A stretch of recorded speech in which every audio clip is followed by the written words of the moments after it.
Check, check, check.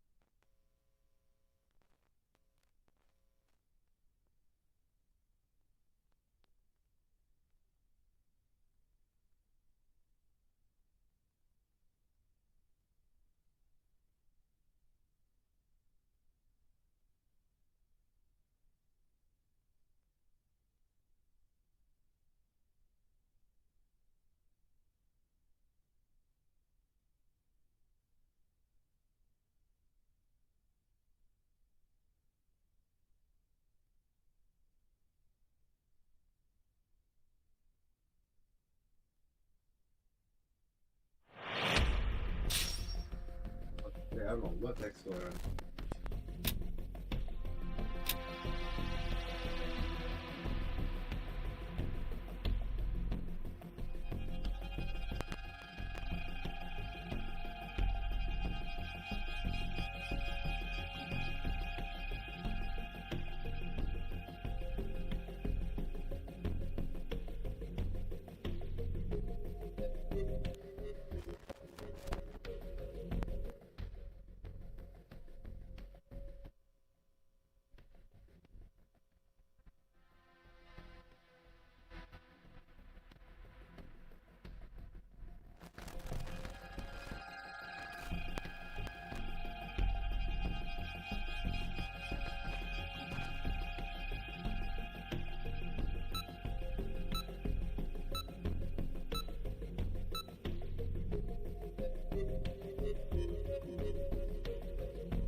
Hopefully we get an easy win. First match tonight.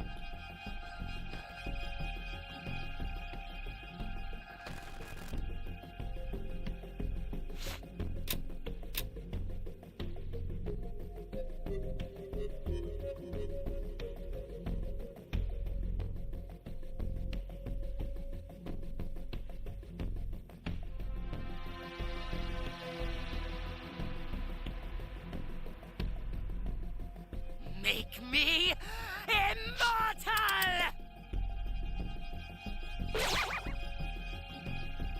Wait, I've seen this one somewhere before. Yes, I'm certain. That guy too.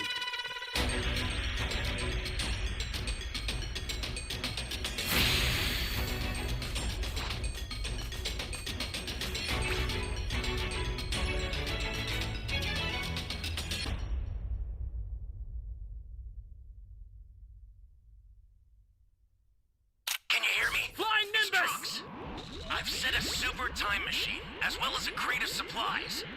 Here's how to launch. Find the power keys, then place them in the right The match spots. just started. He's already over there. What is this place?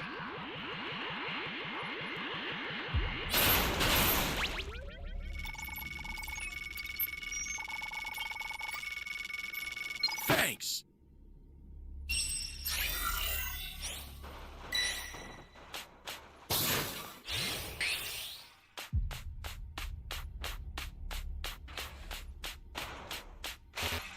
Flying Nimbus!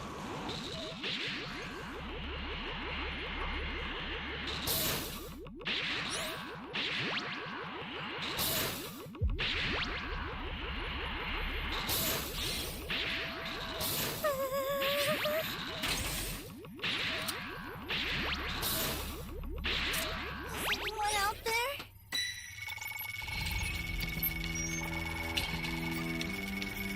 My savior.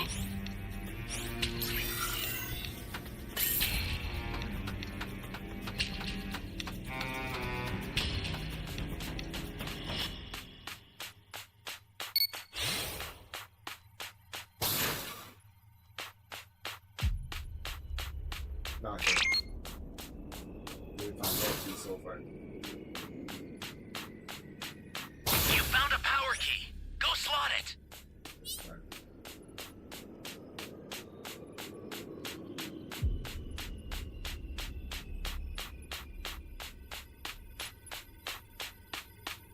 That's a new power key. Place it now.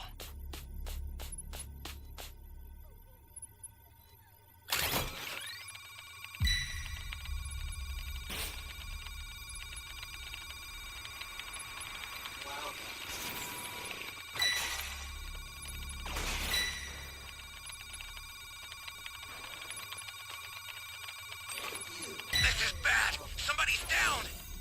Exercise extreme caution if you're going to help them.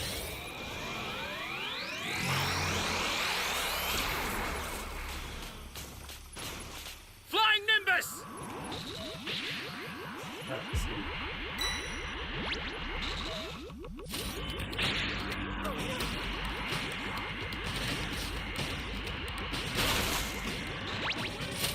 Hey, great! You found another power key. Use it quick. Thank you so much.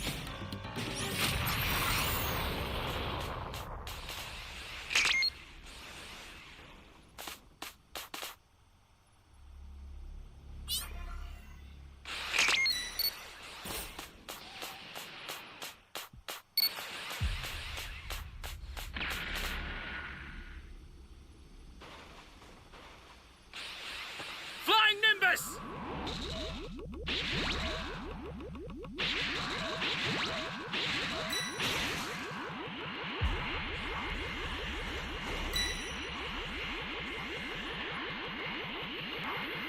This way. Ally down! If you intend to rescue them, watch out for enemies. This is bad. Somebody's down. Exercise extreme caution Tap in if you're the going to body. help them.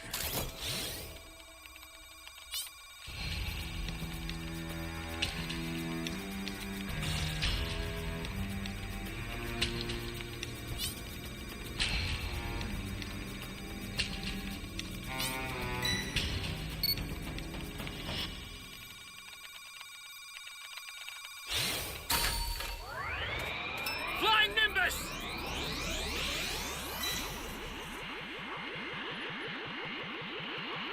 Ally down! If you intend Yo, to this guy rescue them, sucks, bro. watch out for enemies. Tap in the body stuff.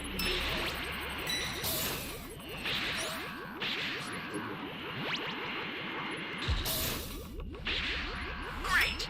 You know what to do with that key.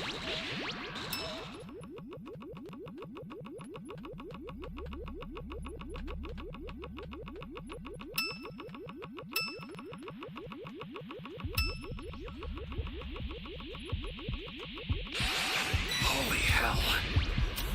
Flying Nimbus!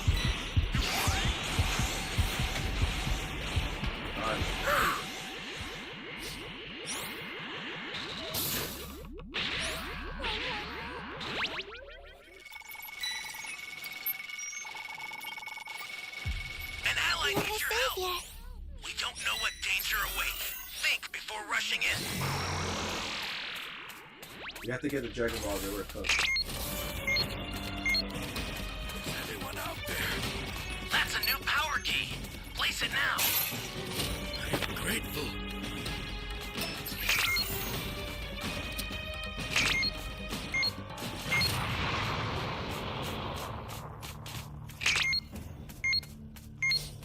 Talk about bad luck. This guy spawned right in C where we have to plant the key where the guys are coming out. Cancel area. You're done!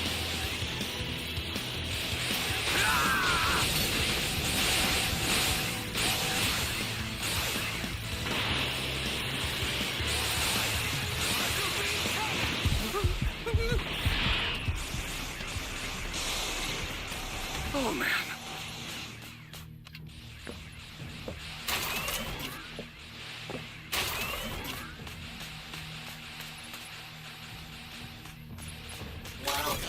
Thank you. Ally down! If you intend to rescue them, watch out for enemies.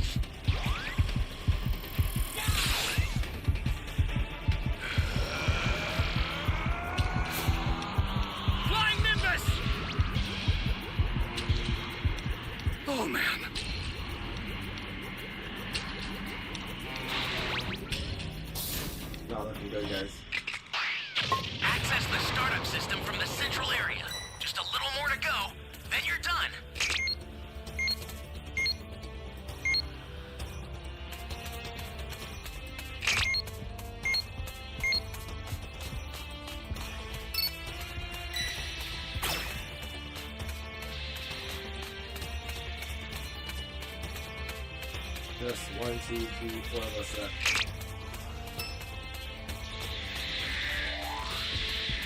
This is bad. Shut it down. Exercise extreme caution if you're going to supplies to help. Could use some. Holy hell. Bastard! You were gonna win anyway.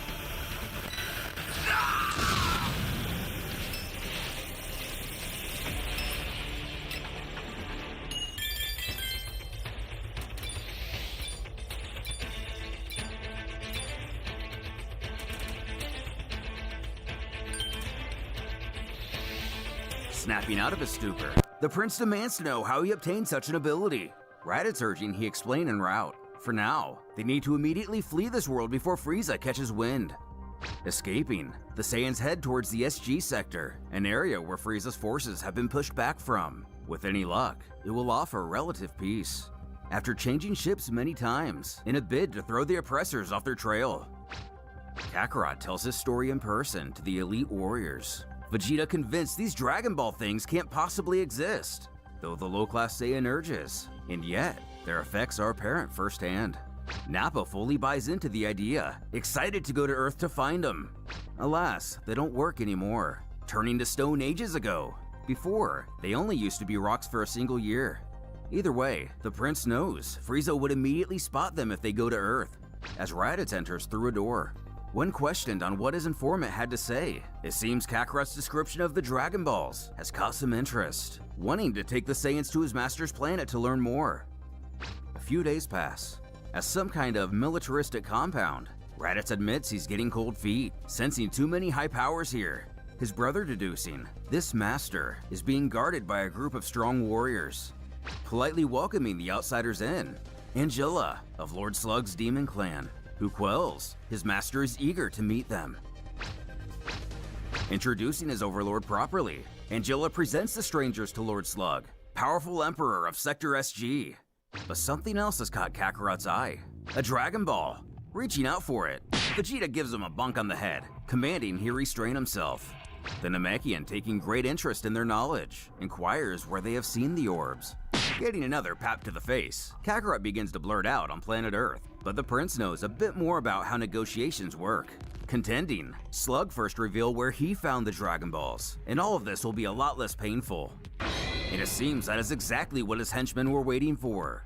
Raditz pleads for Vegeta to calm down, knowing full well these guys are much stronger than the four of them. Asking how he could possibly know that, Slug mumbles for his men to get these imbeciles to talk. Be reasonable and surrender, rather than put up a futile resistance. Ow! Surrender? That's not our style! Then, assume the consequences! I'm much stronger than Raditz! You'll need more than your silly punches to knock me out! Fully noted! Huh? It's time to put you back! In your place! Get out of my sight! Now, it's your turn! Ugh, I'm gonna make you eat your teeth! No thanks. Enough. Painlessly neutralizing the Saiyans, the room suddenly falls into a quiet standstill. Before Slug calls out, "You, village idiot, come." Using his kinesis, he ushers Kakarot his way. Grabbing his head, he insists he will tell him everything. Raider match. Where we learn, he was granted immortality by Shenron, created by the one named Kami, who is dead now, and thus, the Dragon Balls. Snatching the helmet from his head, it's only now discovered to our characters. This man is a Namek. Kakarot astonished to see he looks just like Kami. Vegeta also surprised in this revelation. With everything they need, Angela proposes. Their guests are still important prey for Frieza, believing it would be a wise diplomatic gift to deliver them straight to him. That is, if they're of no further use here, as the current defenses are still not enough to withstand a large attack from his empire. Liking this idea, his only request is they remain alive, for now. In a massive complex, the Saiyans find themselves locked away. Raditz beckoning Vegeta if he's able to break his restraints. who of course is certain he can. So the lesser thinks the best plan is to make an escape when sufficiently healed. Having studied these people during their time in captivity, he's noticed the powerful bodyguards are gone, unable to feel their energies anywhere nearby. Nappa shouting they really need to teach them that ability. Later. Ha ha ha ha! You're dead! Dead! You're all dead.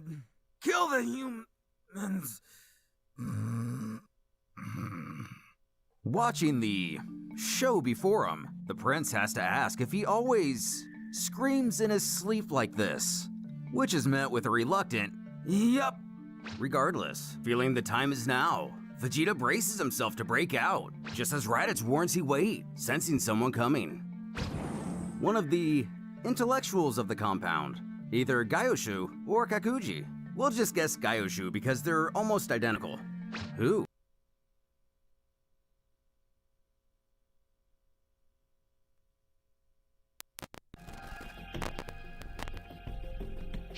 Wait, I've seen this one somewhere before.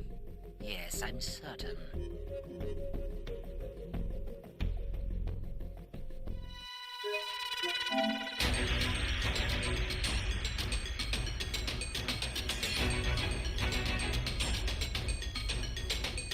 Let the Carnival of Terror begin.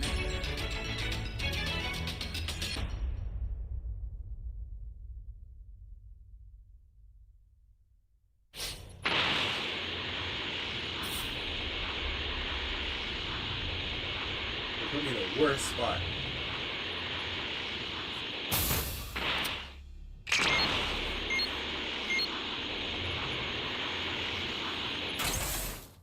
Give me the Dragon Ball. Even if I had one, why would I If give you it don't to have them, then I have no need for them. Give me the Dragon Ball. Even if I had one, why would I If give you it don't to have them, then I have no need for them.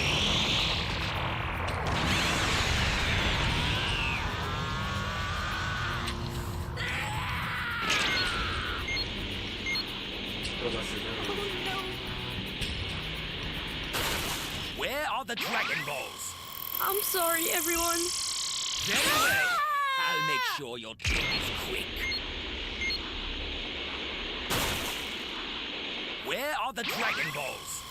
Dragon Balls? They put so much ability around me. Easy power up. Oh no. Where are the Dragon Balls? I just What do have to you get to mean? level 3 because the Kirashi Ah!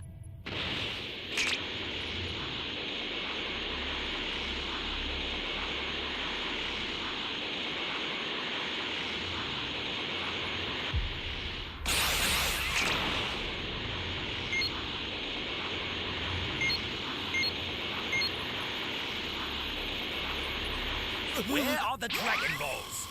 Dragon Balls? What? Prepare yourselves!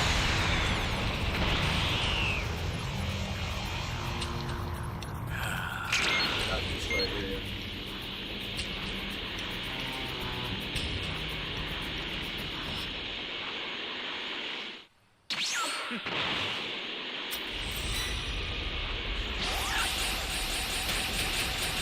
Let's go!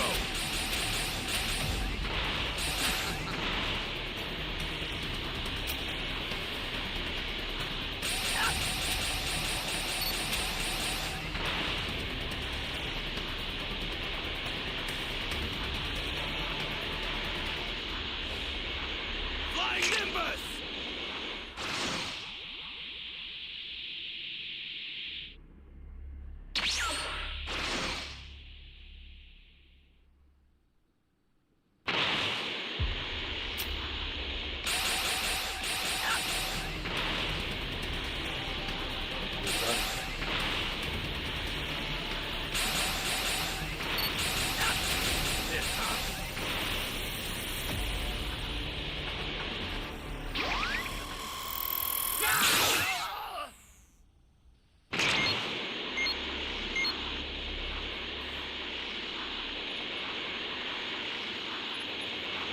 Give me the Dragon Balls. You won't get your wish. You have my legs.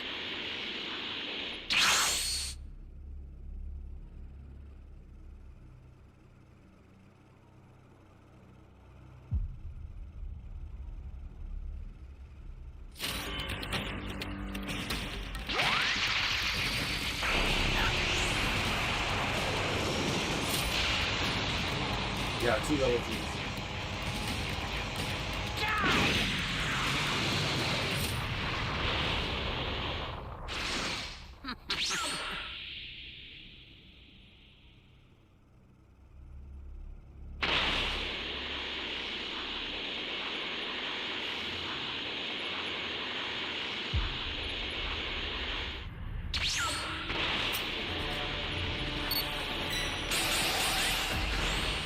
Yeah, motherfucker, this.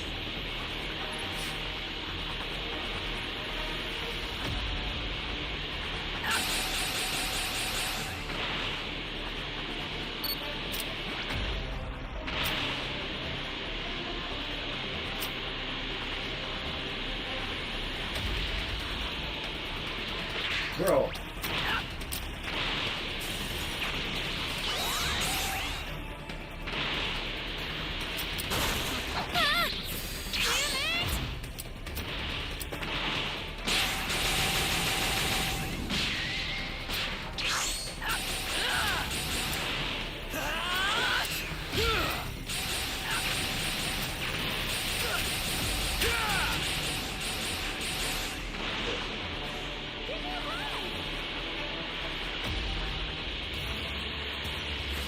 Am I gonna do this? I don't really want to do this.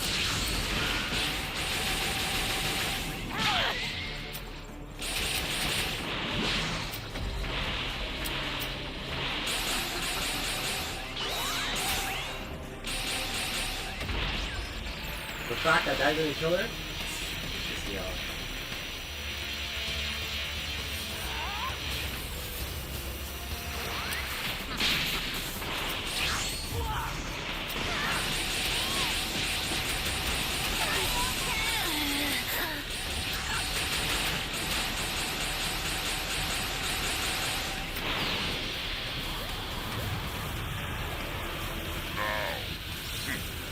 Consider it done. Bro, every time I'm a raider, I get a pre-made. But when I'm a survivor, I get shot pre-made.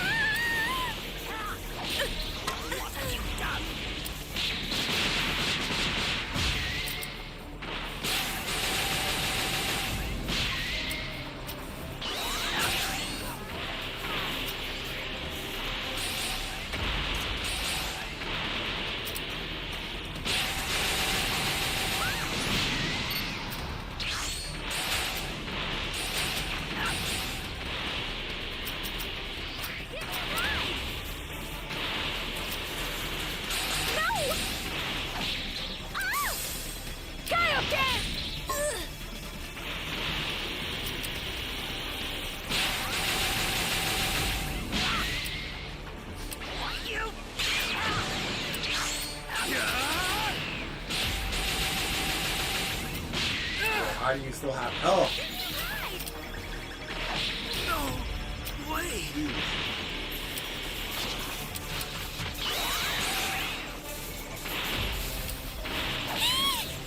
What have you done?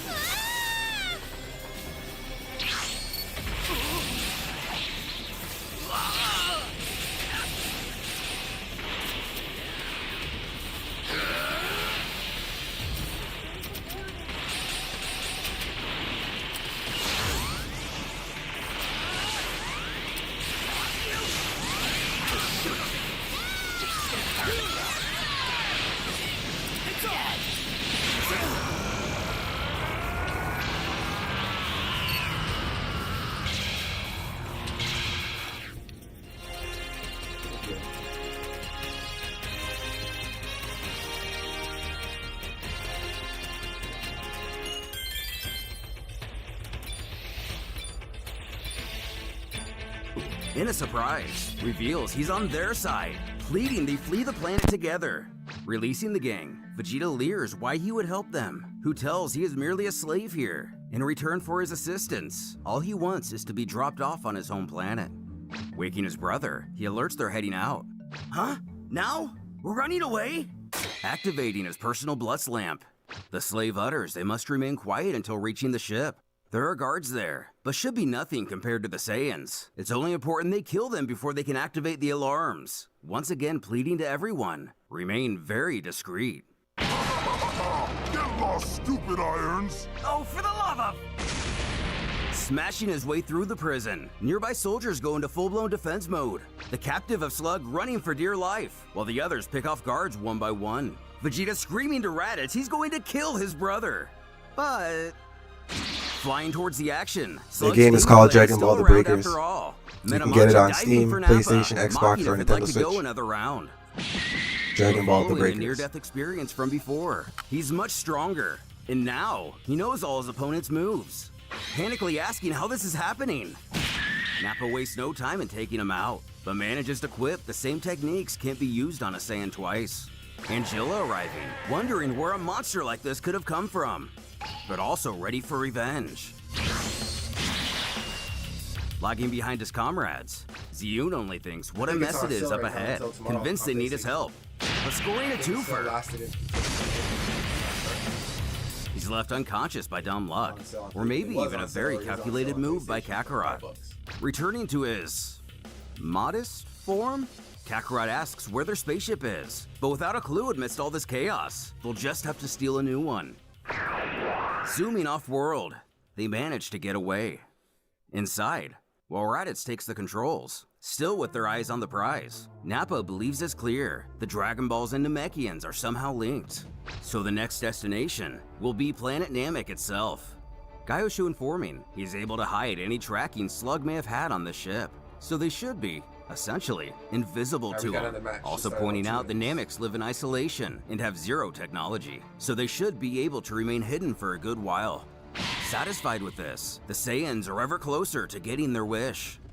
Meanwhile, back at the remains of Helior and Frieza's quarters, a soldier alerts they have found the Saiyans, as well as their intended destination.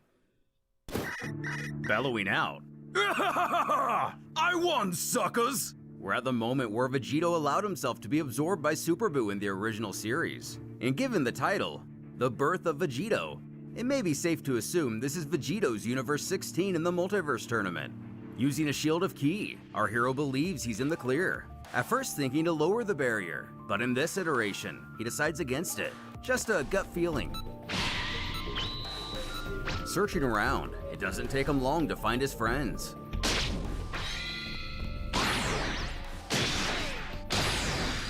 Reducing Super Buu back to his more brutish form, decreasing his strength dramatically.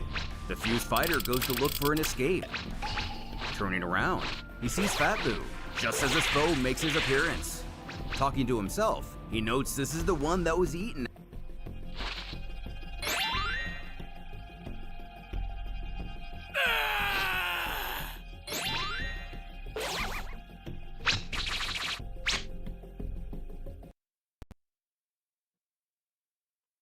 One second.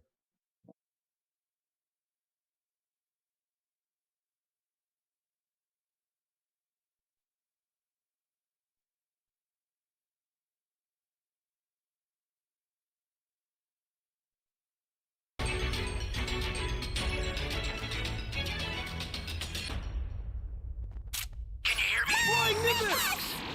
I've set a super time machine, as well as a crate of supplies. Here's how to launch. Find the power keys, then place them in the right spots.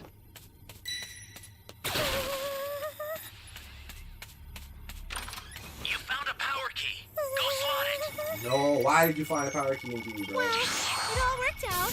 You're my savior. Flying Nimbus!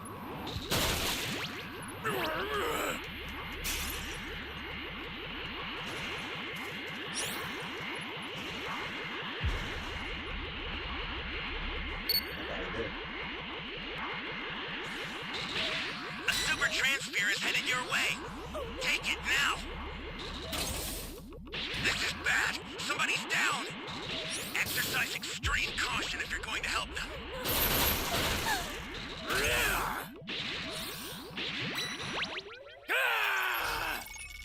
Well, they planted it though. Thank you so much.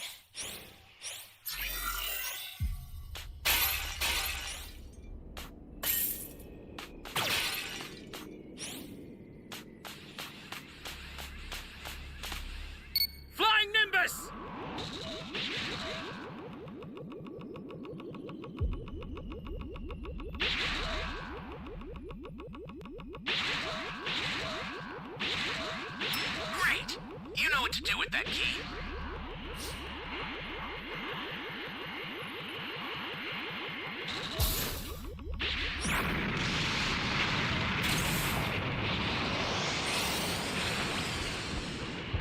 Stay calm.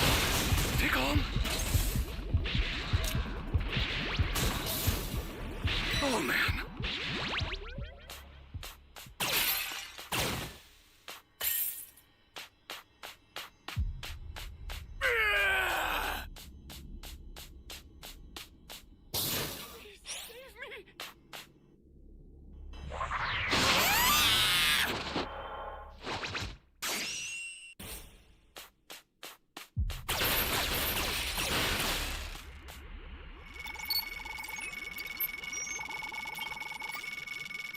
You're my savior.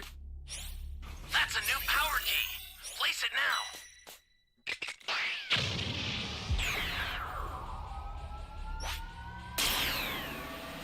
Still can't find a damn sea key.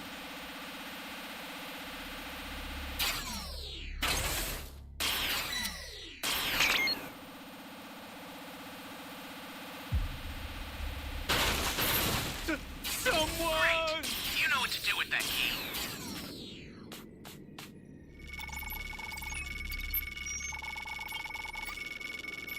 Thanks. Easy level.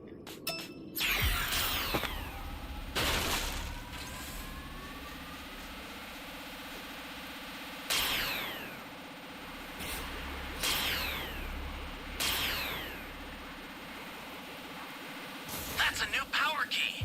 Place it now. Flying Nimbus!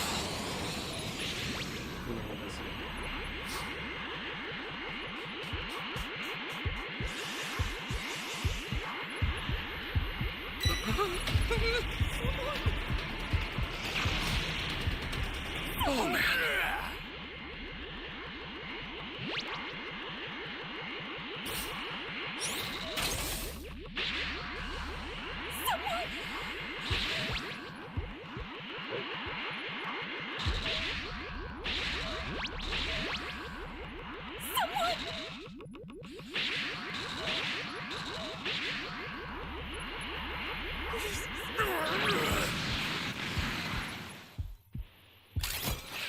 Stay calm. Stay calm. Uh-oh. Thank goodness.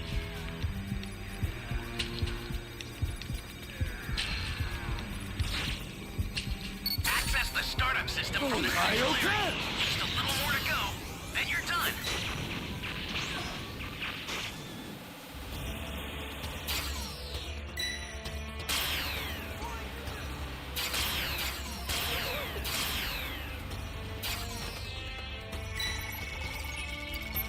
I saved everybody.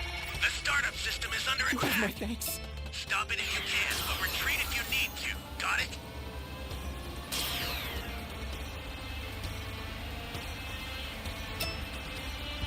I've sent a new super transfer. Holy Sorry, hell. that'll have to do for now. The startup system's under attack. It's dangerous, so tread carefully if you want to get closer. Ally down! If you intend to rescue them, watch out for enemies.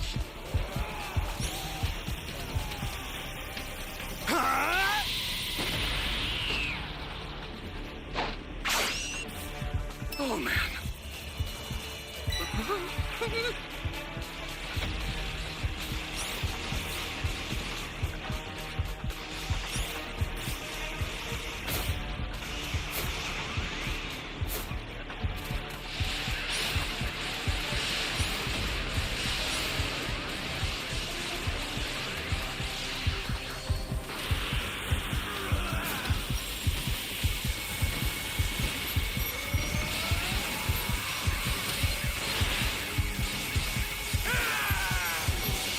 I'll send some supplies to help. Yo, what's up, Super Saiyan?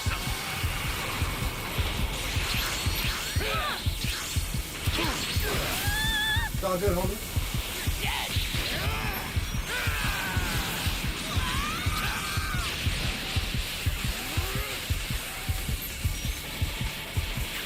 Like when you're matching.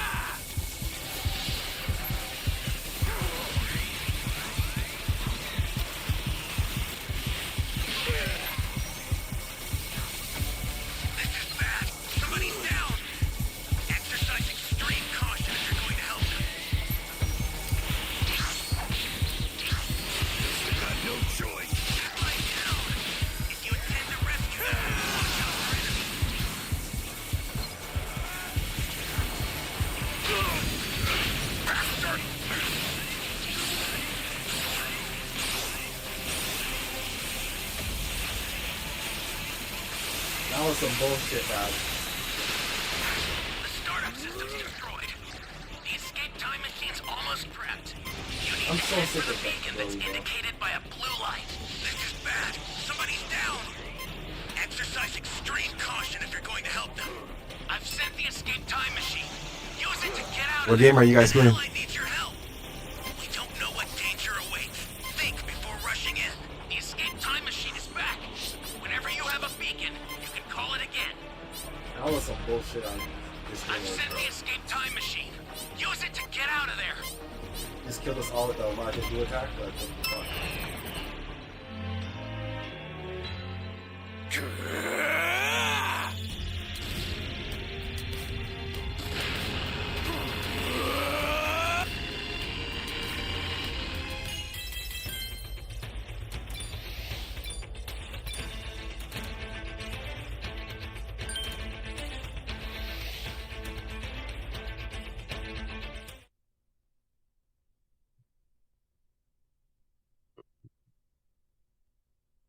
After being transformed into junk food. Maybe while he's in here, he can find more who were absorbed that way as well. Overhearing his idea, Anyhow, Super Buu what admits else the wants other to join Majin was a Assassin's special Creed? exception. There are no others besides him absorbed in such a way. Wondering what was going on, he declares Vegito is quite the tenacious one, and having the audacity to remove his cocoons, he will pay dearly. With a smirk, Vegito taunts for his enemy to bring it. He'll just blow a big hole in his body. But returning the cockiness, Buu doesn't believe he'll be able to.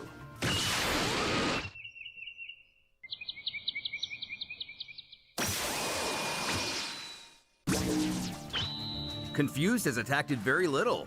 Turns out, our hero is so small, his strength means nothing. In fact, even in his powered down form, Buu claims to have the advantage. But, because why not? Vegito grabs hold of Fat Buu's cocoon, resolving to merely reduce his host's strength even further, causing him to go into a frenzied panic, screaming for his adversary to stop it and let the other Buu go, liking the look of dread on his face. Vegito finds the situation very interesting, as the Majin goes on to yell, if that one is removed, he won't be himself anymore. No! Ripping it out of place, Super Buu falls to the floor, as the Saiyan knows it's time to leave. Realizing his surroundings are narrowing, whatever his foe is going to transform into, it seems to be happening sooner than later. Finding an escape, everyone returns to normal, placing his family and friends in a safe area. Oddly enough, Vegito actually senses an increase in energy from the Majin. Not as much as when Gohan was absorbed, but nonetheless unexpected. Becoming Kid Buu, our hero now senses a drop in power, noting how peculiar this all is. But still, at least he's less dangerous now.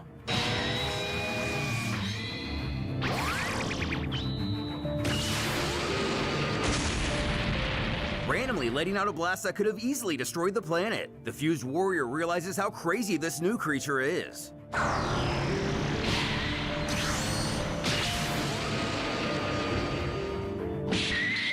Vegito knows he has to finish this quick.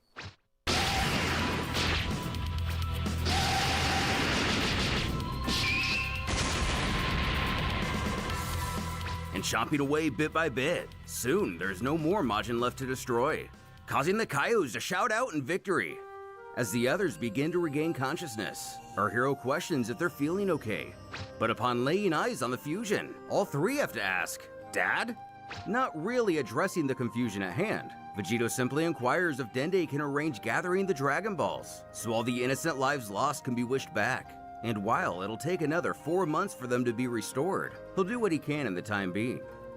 And a few days later, they would be gathered, the Namek even able to activate them early, undoing all the harm and destruction caused by Majin Buu. But not everyone's lives could return to normal, as there is no Goku or Vegeta anymore, only Vegito. Trunks rejecting this man, Oh, I had one of claiming those he is back in the not his days. father, who Modded admits Switch? that's true.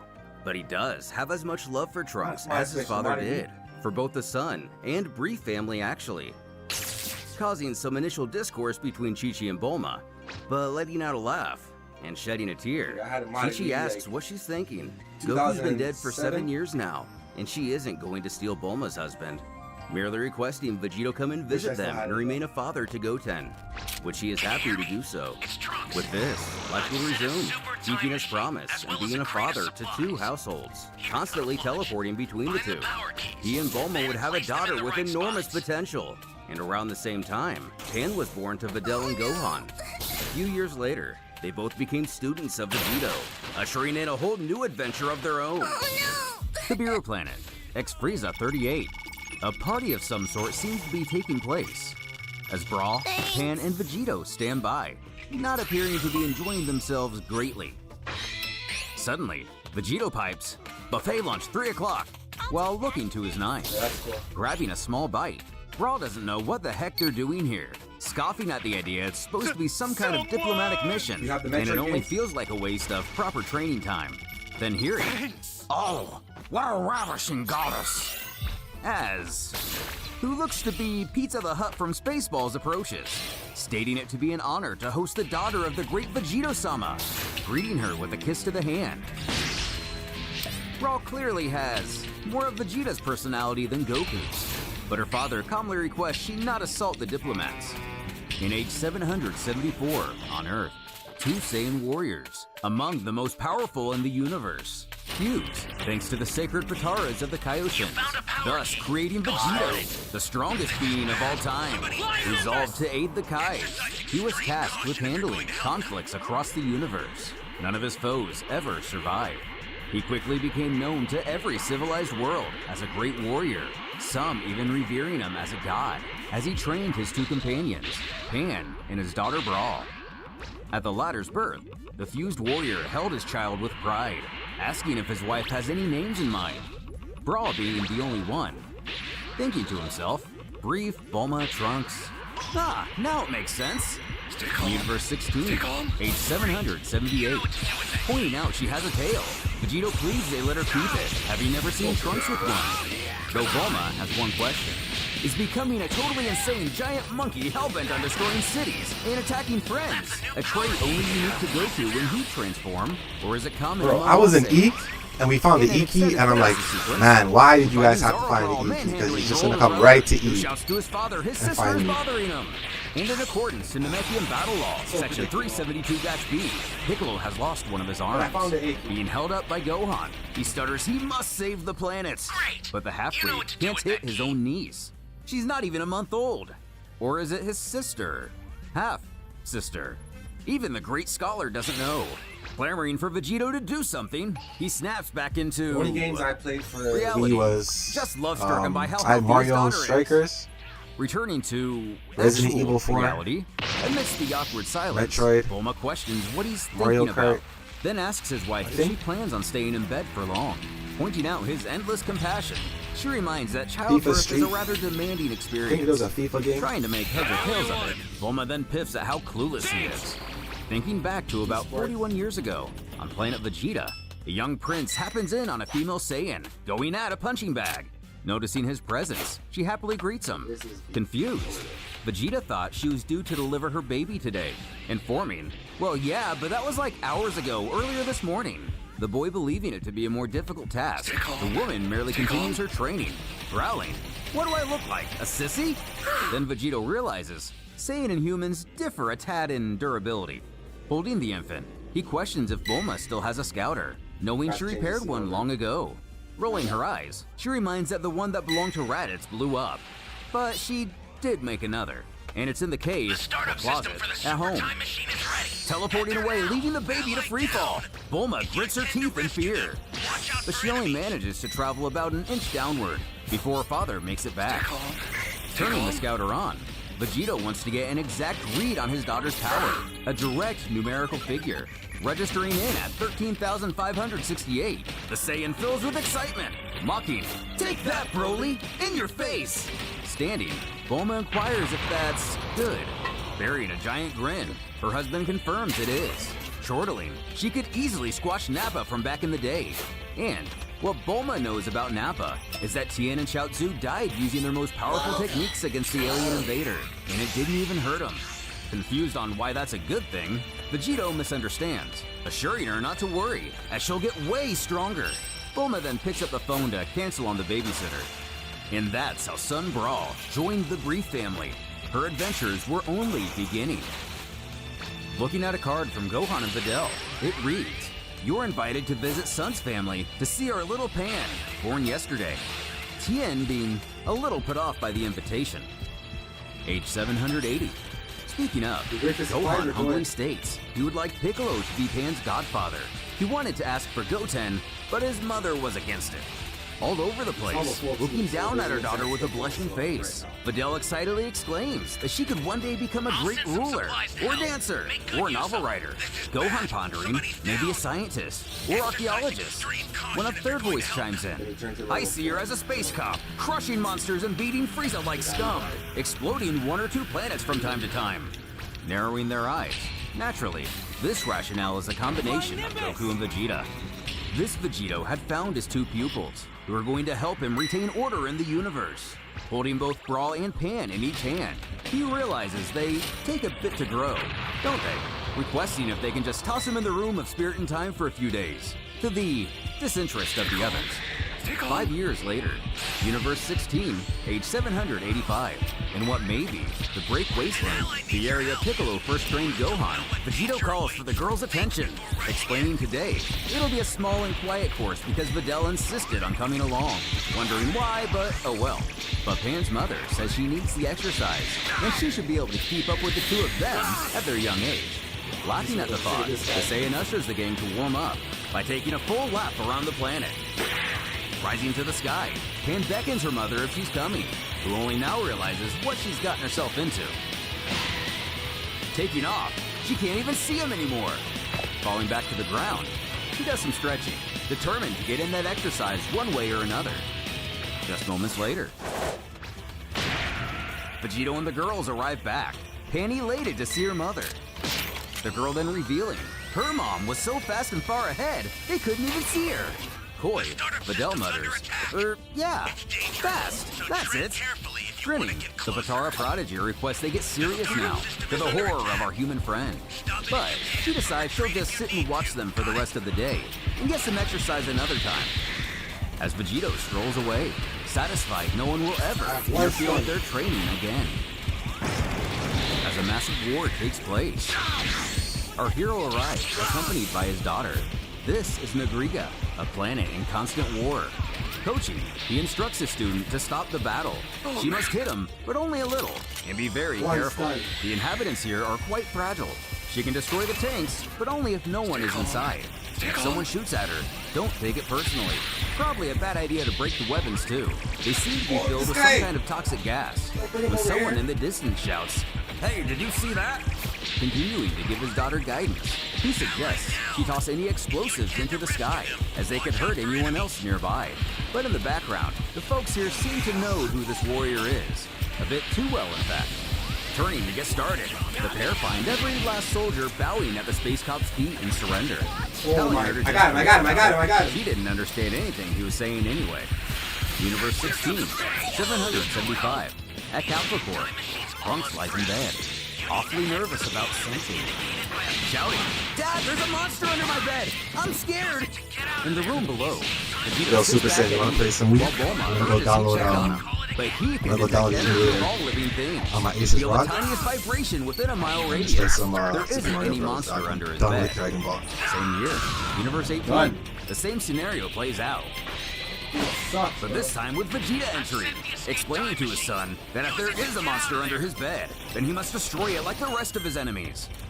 And same universe, same time, somewhere else on Earth, Goten has the same issue. Screaming before Goku zips in within a millisecond, No, I saw excitedly Play Grounded. asking where this monster is.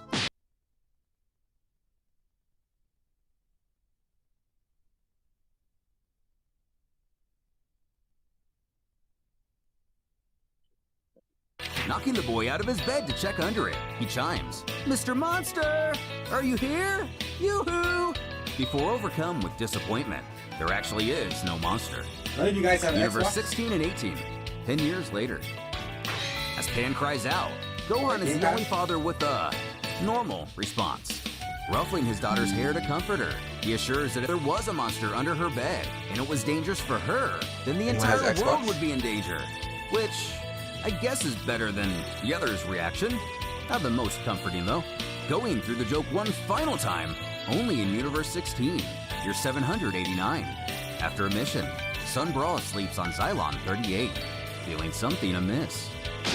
She grabs a bulky monster by the throat, demanding to know what he's doing in her room. Calling for his father, he cries there's a monster on his bed, and he's scared. Unfortunately, little Zalito Need to upgrade, stepped bro. in the wrong room. I want to play some grounded Vegeta was multiplayer. born in the year 774. From the fusion of the two strongest warriors in the galaxy, he'd have more and more adventures to come. Whether as a space cop or target of forgotten beings, where Goku would attract monsters, Vegito attracts gods and anomalies from the very depths of space. And as the years would pass, his precious Brawl would have a few emotional problems, coupled with danger and destruction, potentially close to that of Boo and Broly. As for Vegito himself, his Saiyan blood boils, lacking an adversary to match him. Around the same time in our universe when Goku leaves to train Oob. But here, of course, no such event would take place. On her own personal mission, young Brawl soars through the sky. But where could she be going?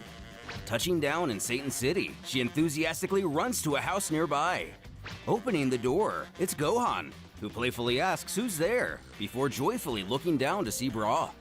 Cutting right through the cordial nonsense, she knows he could sense her approaching because she was not hiding her energy.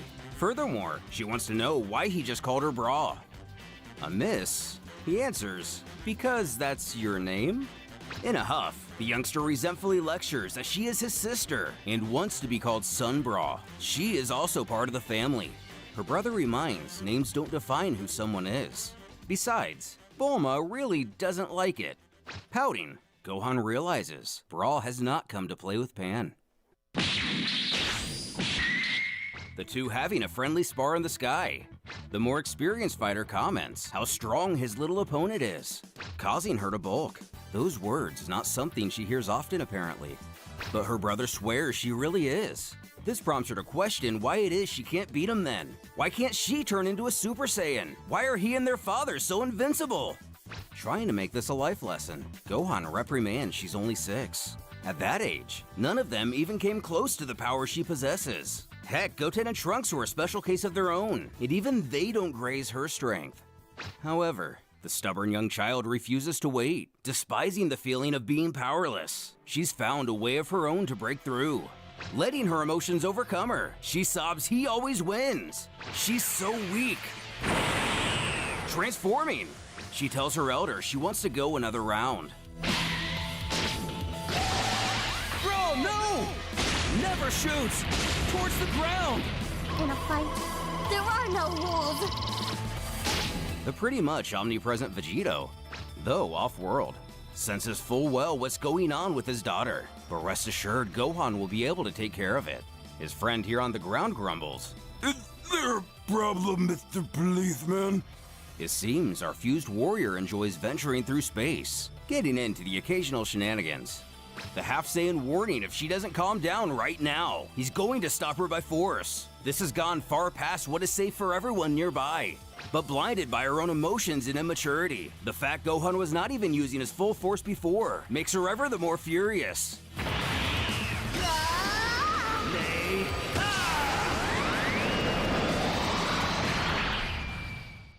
Easily, albeit not without rattling his nerves, he is able to put an end to Brawl's tantrum, rushing her to the lookout. Dende heals her. Luckily, her injuries were bad, but nothing life-threatening.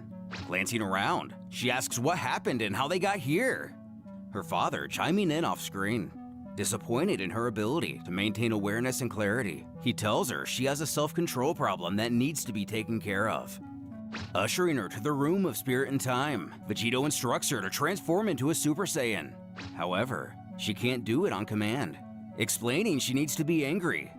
Immediately pinpointing the issue, strong emotions work great to initially awaken the form, but after unlocking it for the first time, she needs to be in control.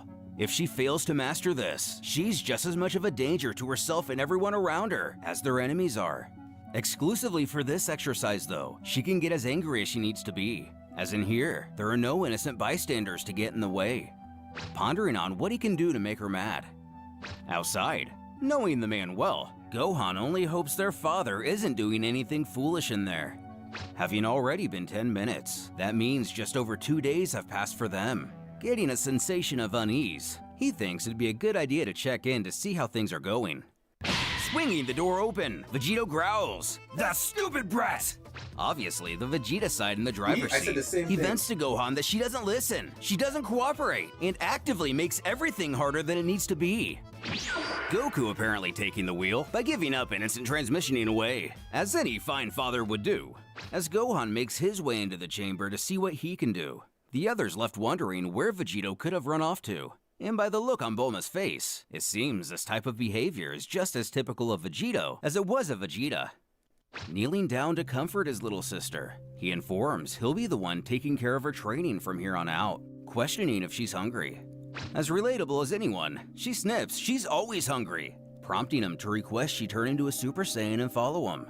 Dejected, she lowers her head muttering she's not in the mood, inferring she's about as down with how the lesson is going as Vegito was. Knowing how to press her buttons, he smirks, Trunks is outside and says she fights like a girl. Mentorial manipulation done right, he then tells her she'll be staying this way all the time from now on, with only the exception of sleeping. This is how he himself prepared to master the form too. Cooking a dinner well above the ones he and Goku shared while training for the Cell games. He assures Brawl the anxiousness and intensity lessens with time. Also, for the short term, the two of them will simply live here for a little while. He's brought movies, books, board games, even Pan is gonna join him any minute now. Though, as her father's daughter, in more ways than one as she goes to town on a bowl of rice, she merely prefers training. None of that other stuff is all too fun.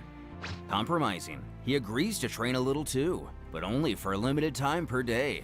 While sparring and getting stronger is important, it's not the direct subject of why they've come here. Not much later, Pan walks into the chamber herself, happy to see her friend. By the looks of it, Videl didn't spare any supplies they could possibly need while here. Gazing up above her head, with eyes as wide as the oceans, she asks if she can. Not even having to finish the sentence, Brawl kneels down for her, technically niece, to feel her Super Saiyan hair.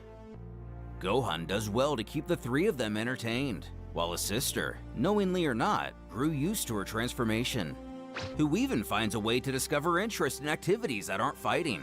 This acting as a way to make Brawl take her conscious mind off her own incredible power and learn how to control it completely. Although, Gohan would have to steal a few lessons from Piccolo.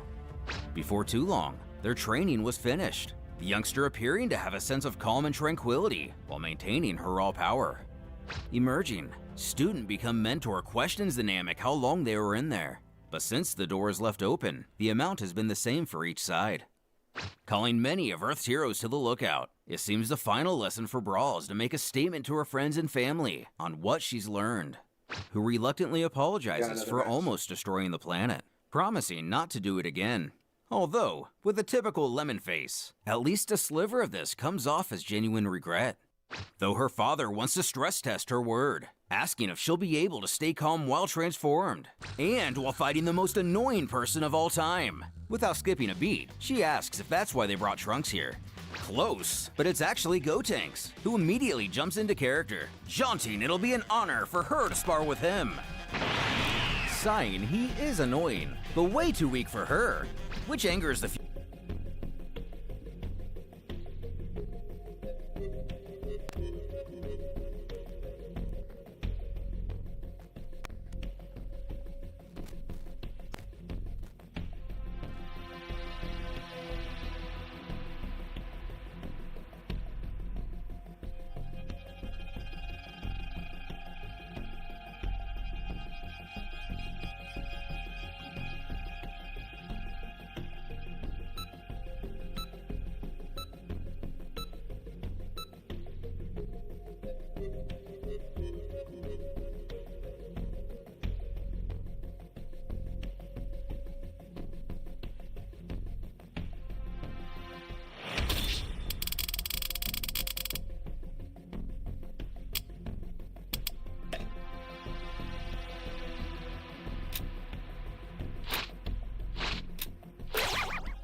As long as we keep him to level 2.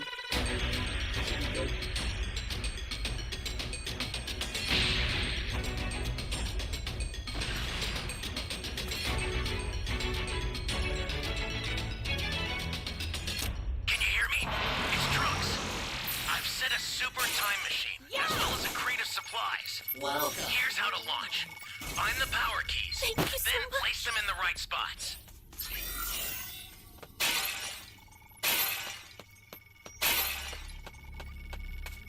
Welcome. Thanks.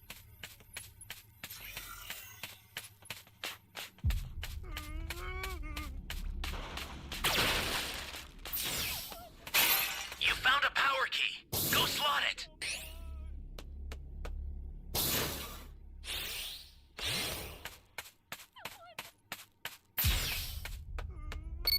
Damn it. I keep hearing it on my left. I need help.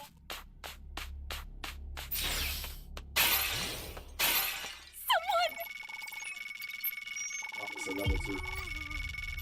Are you here to save me?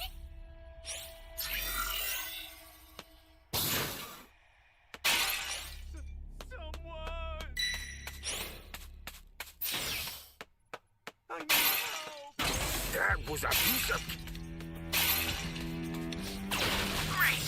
You know what to do with that key.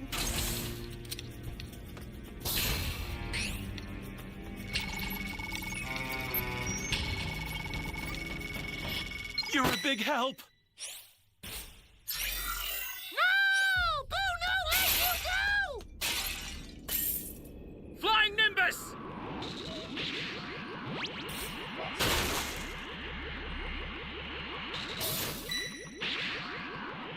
This is bad. Somebody's down. Exercise extreme caution if you're going to help them.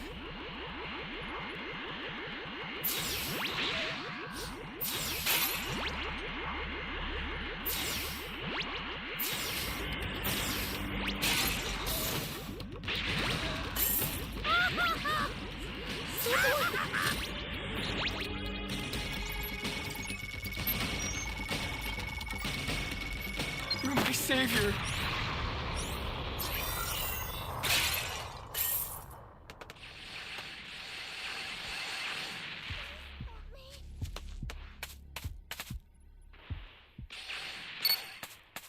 That's a new power key. Place it now. Great. You know what to do with that key.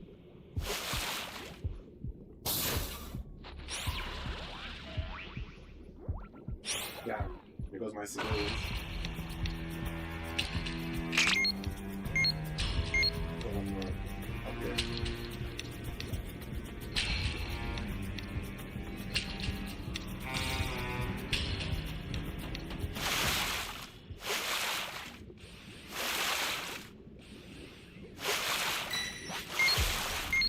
An ally needs your help. Flying Nimbus! You don't know what danger awaits. Think before rushing in.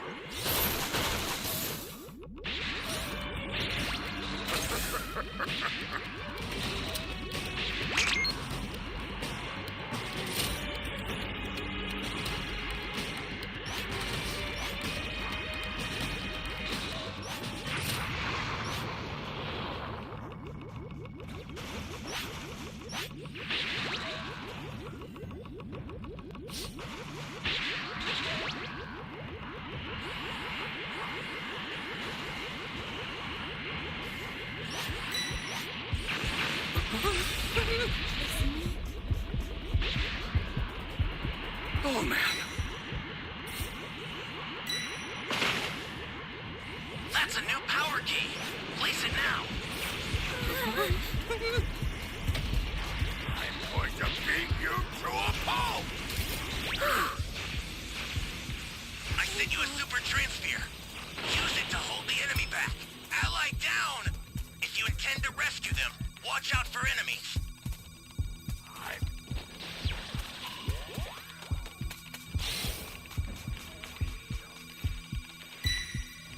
Access the startup system from the central area. Just a little more to go.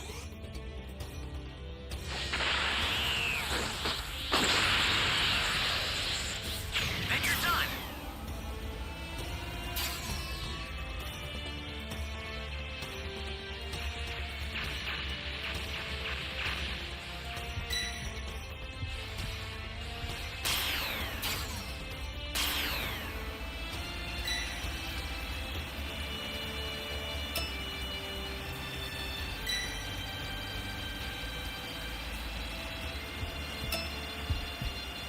calm. The startup Stay system's calm. under attack. It's dangerous, so tread carefully if you want to get closer.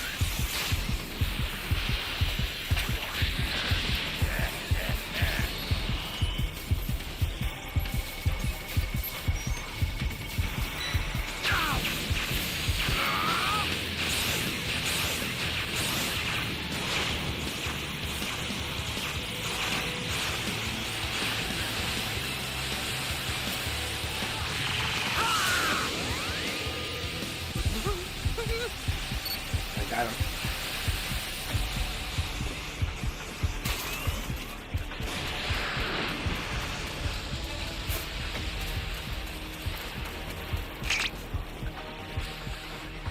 Oh man. Trunks, drop the supplies in the mine.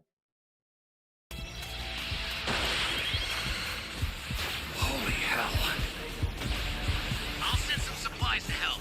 Make good use of them.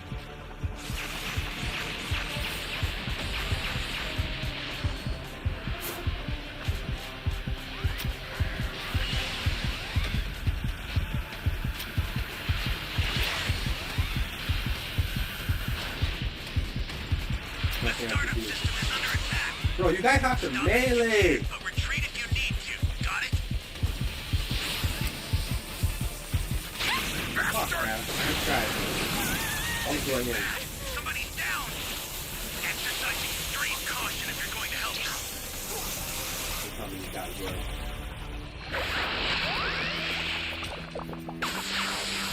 Bro, I had no barrier, no dragon chains, but I was gonna try anyway.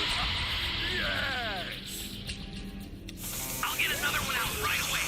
Just keep it together until then. Oh, what these guys are doing. Waiting for the escape time machine. An ally needs your help. We don't know what danger awaits. Think before rushing in.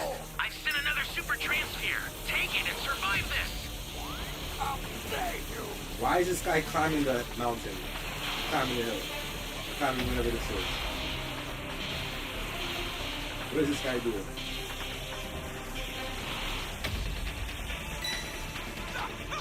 You could have won this match, bro.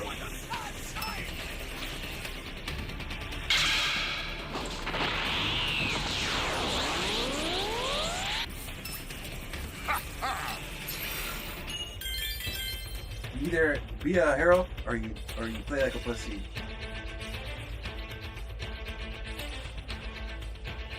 Fuse Fighter, threatening to finish this little baby with only 1% of his power. Struggling more than he thought he would, Bulma has to remind Trunks to go easy on his sister.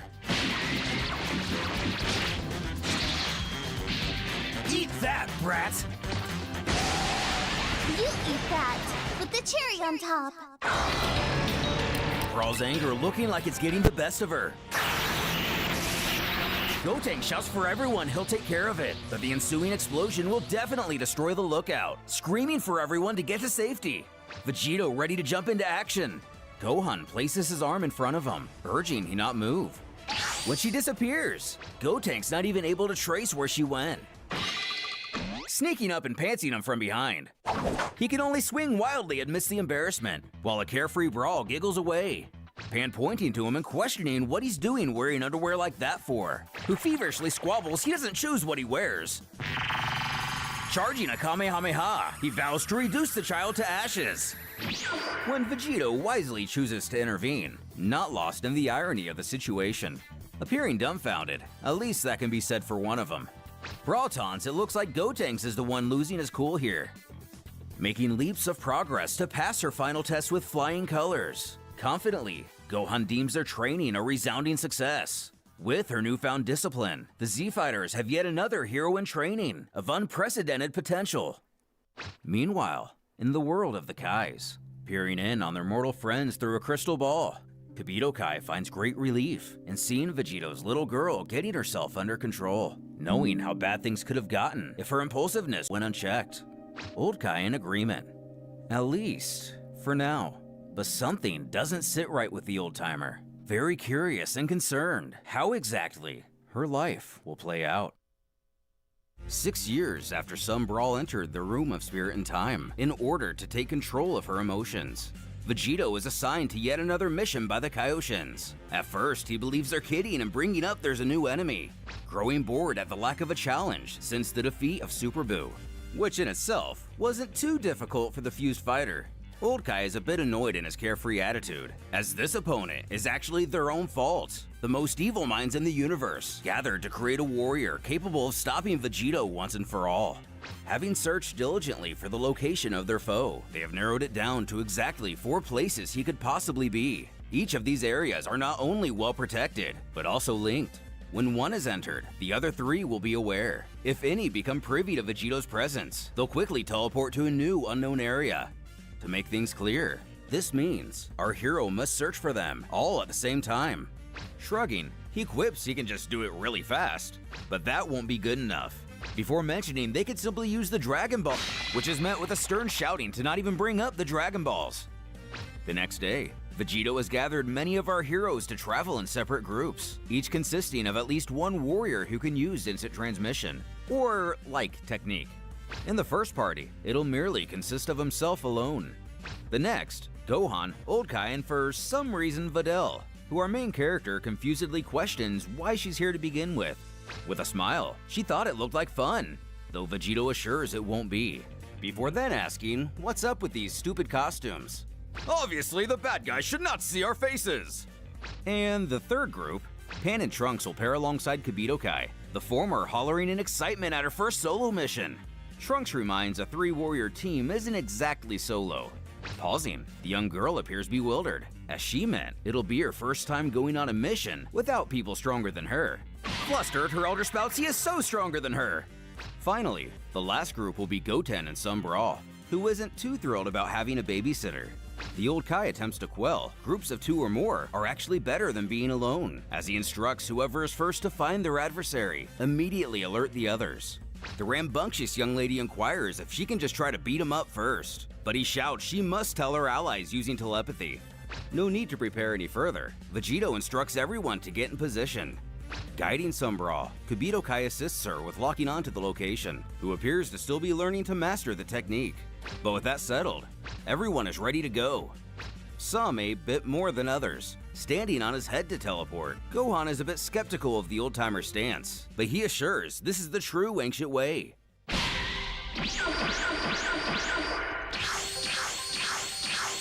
Intruders detected. Teleporting all bases now. Realizing the surroundings have changed, the Kai points out their foes teleported the base, but have brought all of them along. Now they shouldn't be able to escape. Elsewhere, a strange cube of magic water appears in space, around a mile end to end in every direction. Our hero annoyed why he had to get the underwater location, before hearing a voice vibrating like 1,000 miniature waves, who proclaims this is the end of his existence. Taunting they're in his head, and the powerful warrior will not be able to destroy him, as he'll have to face his greatest fear in order to escape this illusion, revealing what he's afraid of most, one of his own becoming stronger than even himself, slowly walking towards the path of destruction, the universe annihilated by his own progeny. Vegito's daughter, governed by evil. Interrupted with a whack to the face. This creature can't believe he could strike his own daughter without hesitation. But she, or it, said it themselves. This is only an illusion. So what's the issue? Huh, interesting.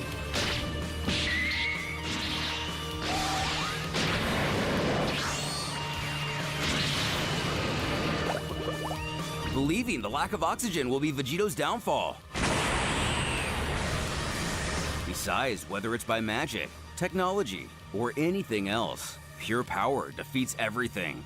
But right now, this illusion would need to be at least 1,000 times stronger in order to win. With Old Kai and the others, Gohan marvels at a medieval-style castle, just like the ones from way back when back home. A savage-looking beast charges right for him, but they can't sense any significant power on this planet. Videl asks if they should just let themselves into the compound. Old Kai feels that'd probably be the quickest way to get things moving. When a man calls after him, commanding these trespassers lay down any weapons and put their hands in the air. Technically, flinging the only nearby object that could be considered a weapon towards the castle guards.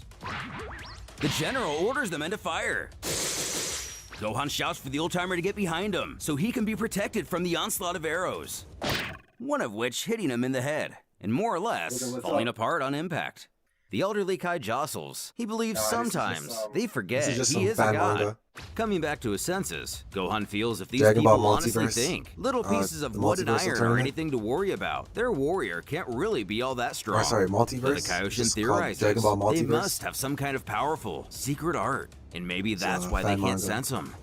As a song carries through the wind, a mysterious woman chants in an unknown language, summoning a mystical force out of thin air, bringing her chanting to a crescendo. Gohan braces himself for whatever could be coming next.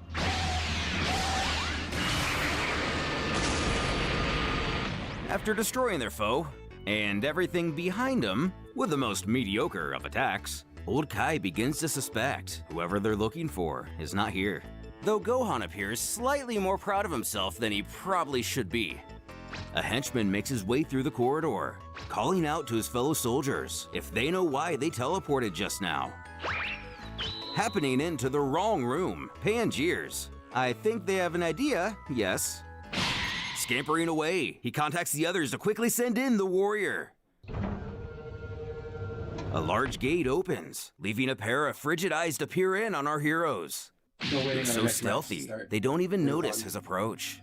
Trunks taps into the compound's computer, finding this is the same facility that mechanized Frieza a long time ago. It's possible they created the warrior they're after. Yes, they did! I am Gorkor the Great, turned invincible! I now have a power higher than Frieza himself! Or maybe not. Pan excitedly asks if this is who they've come for, but Trunks is pretty dismissive. Though the kid makes a good argument, he could be hiding his power. After all, he is supposedly part machine now. Kabito Kai agrees. Her idea isn't unheard of, but in this scenario, it's simply not the case. Hey! Really not wanting to give up on her optimism, she then suggests he could have magic. But again, the Kai assures he would have sensed it. With one last theory, she— Hey! Don't ignore me! I'll crush you all! Let me go or I'll kill this thing!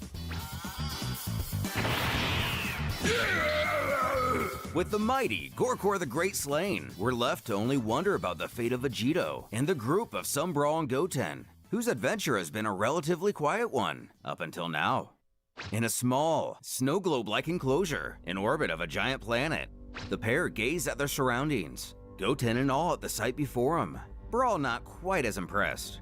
Noticing they have air in here, it's reason the force field around him is acting as an artificial atmosphere. Sensing through the area, the young girl can feel billions of life forms on the world nearby. Goten disgruntled the villains will probably try to use him as a human shield, as someone scoffs what the kids are doing here, demanding to know where Vegito is. Another in the back questions who these losers are, before the individual continues, spouting they'd been promised the opportunity to tear the head off the God Warrior. Finding himself intimidated, Goten grows concerned after feeling their immense ki. But Brawl is quite the opposite, rolling her eyes that they're ridiculously weak, clarifying his statement. For them, they are weak, but by universal standards, they're a massive threat, believing the group to be the ones they were sent here to stop. He then closes his eyes to contact Vegito where they are, but one of their enemies here has the ability to block out any telepathic technique, jeering they'll have to kill her in order to call their little friend. Sitting fine with Brawl, she resolves they'll do just that then. That's not normal. Confused how fighters like this still exist, being stronger than even the Supreme Kai, Goten questions where they've been hiding this entire time, though that's something they prefer to keep to themselves. Smirking that's okay, they have their own entrance to the world of the dead. After they're finished here, he'll simply pay her a visit when she's a disembodied little cloud. This minuscule show of arrogance enough to irritate the villain.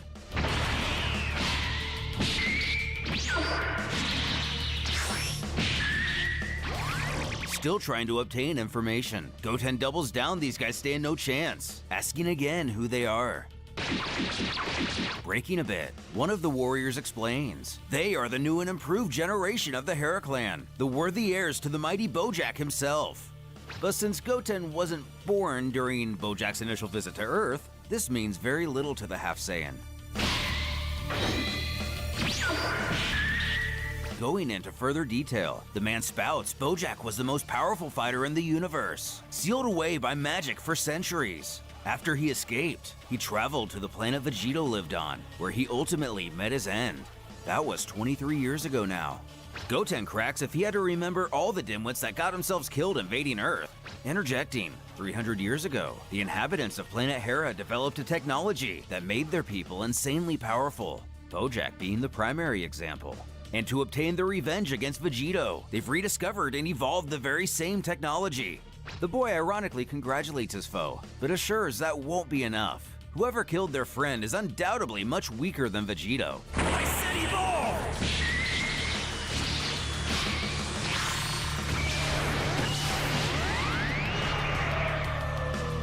Sending the villain soaring away. Even the innocent bystanders on the world below spot the man streaking through the sky.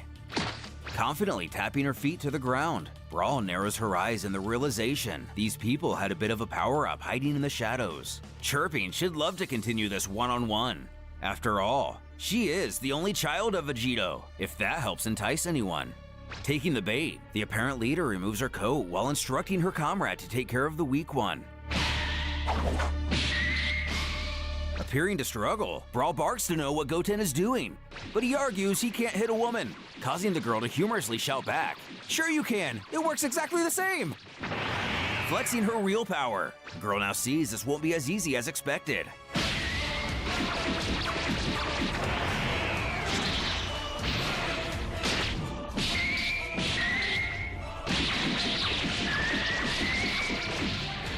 I'm back, brats! As Goten is out cold, and Brawl finds herself getting bullied around. The villain's leer, this has been fun, but can't wait for the real thing.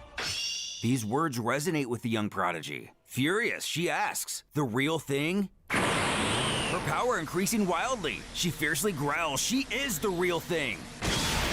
Screeching, she is Son Brawl, the soon-to-be strongest god of all time. And they are nothing.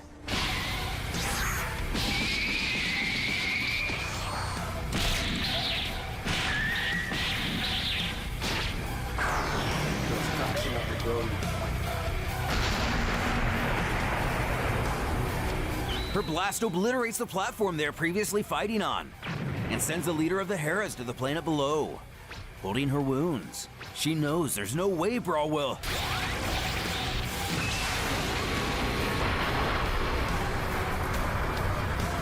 Not hesitating to erase the world from existence, along with the literal billions of innocent lives residing on it. What's more, despite her cold-hearted decision, she laughs aloud in satisfaction of her victory. Appearing out of nowhere, Vegito is able to subdue her, dragging her to the nearest habitable place. He stares at his child, asking if she remembers what she did. But she doesn't, only that she won. With a scowl, he reminds she destroyed that planet, killed Goten. She let herself get so out of control. She even caused the sun of the star system to go supernova, which will engulf the two of them in a few minutes. Berating, she unlocked Super Saiyan 2 and became more of a monster than when she reached the first level. With her current power, even Gohan won't be able to stop her anymore. Finding joy in that last overtaking, given the extreme circumstances of the situation, Vegito furiously yells for her to shut up. What he's saying is, now he alone is the final person in the universe who can stand in her way. This should be an overwhelmingly exciting feat, his own child worthy of going toe-to-toe with himself. But in this case, it only means they have a new Broly on their hands. As he lowers his head, he promised the Kaioshins he would keep the universe safe. This time, it was easy to block her path of destruction. Currently, he is still much stronger than her. Although, one day that will not be the case. So before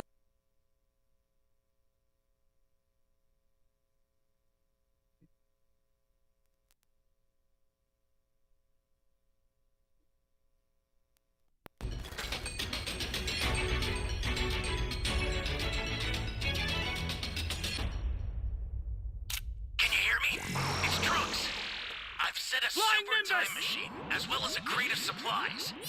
Here's how to launch. Find the power keys, then place them in the right spots.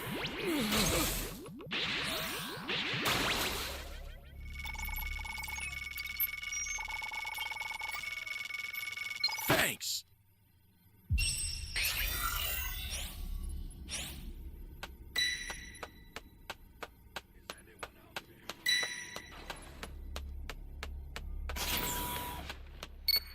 What is this place?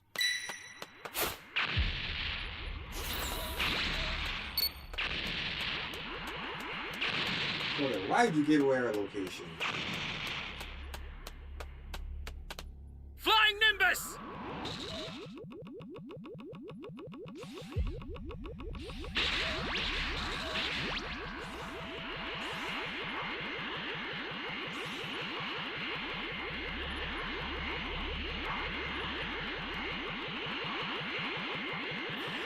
That was good.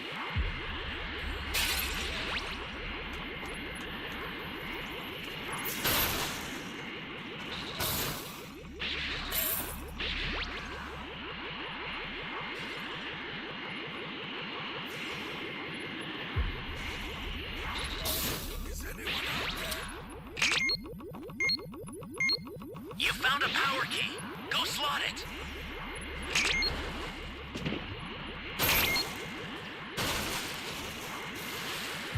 Great. You know what to do with that key.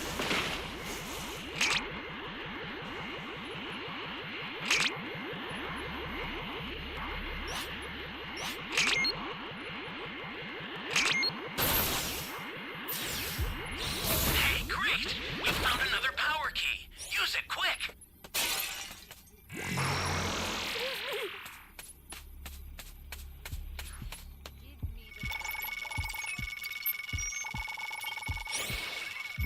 You have my thanks.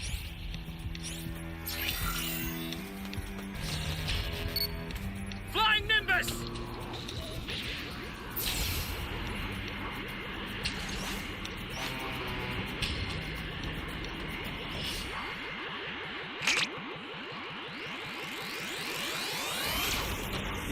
I would say my power level is over. I would say my power level is over 1 million.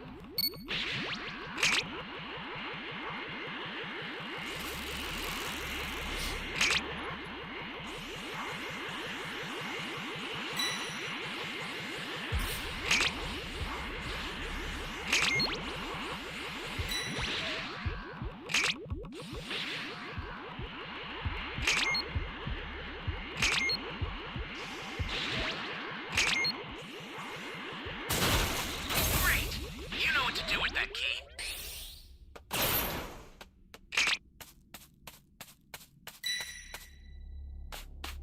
Ally down! If you intend to rescue them, watch out for enemies.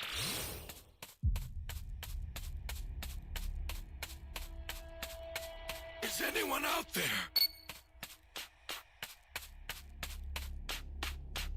Is anyone out there?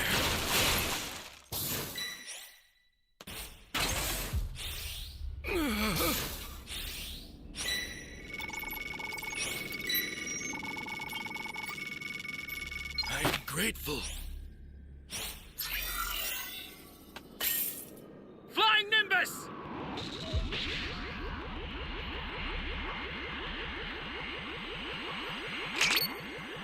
This is bad! Somebody's down! Exercise extreme caution if you're going to help them.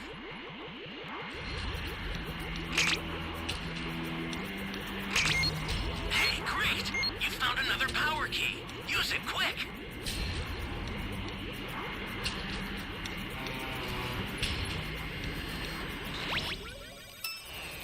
The startup system for the super time machine is ready. Head there now.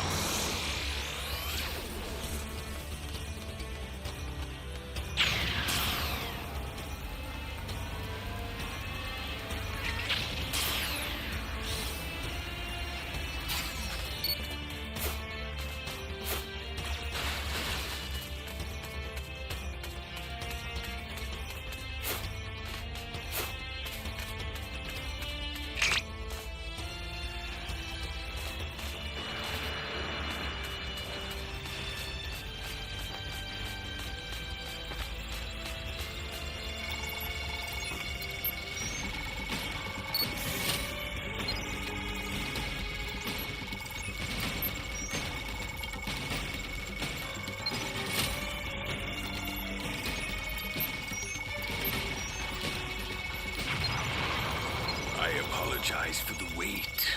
Shall we begin round 2? Stay calm. Stay calm. Ah! Ah!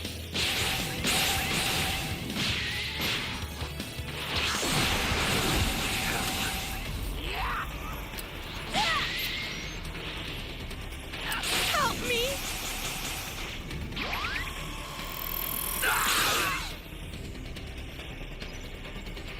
I'll send some supplies to help. Make good use of them. Buzz!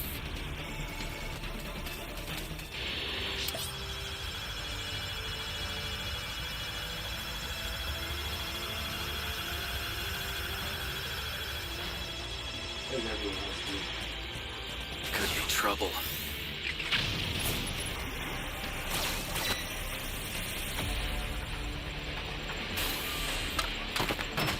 The startup system's under attack.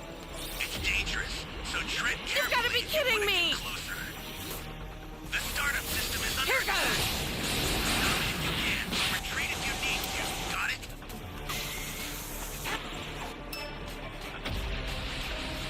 Uh-oh.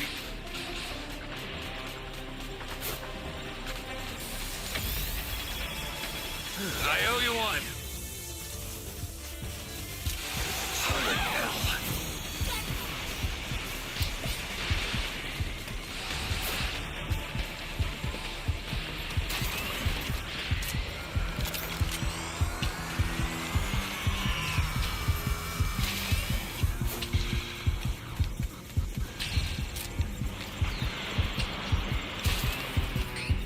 What the hell?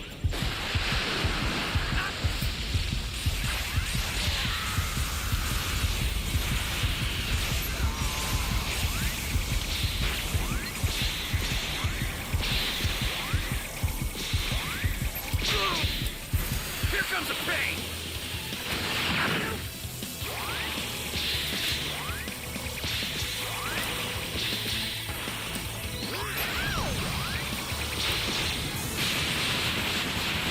Calm. Stay calm. Don't kill me. Don't kill me!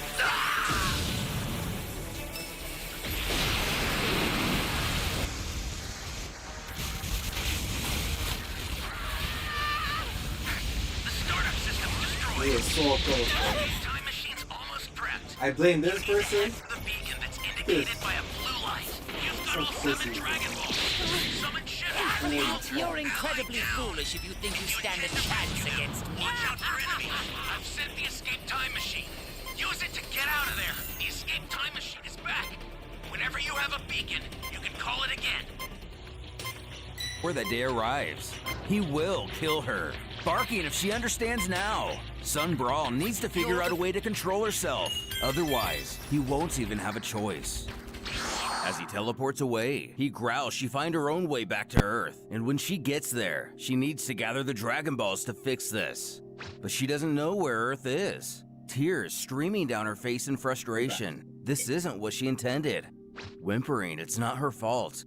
Nonetheless, she's left alone to absorb the impact of what she's done. Earth, May 26, age 767.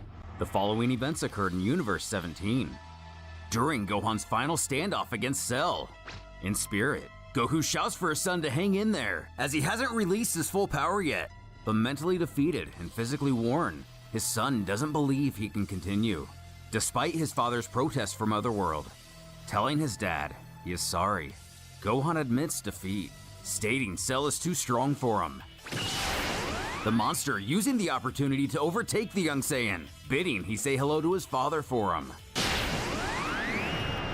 And with one last push, Gohan is no more. The Z-Fighters looking on stunned, already severely beaten by the Cell Juniors, knowing there's nothing more that can be done.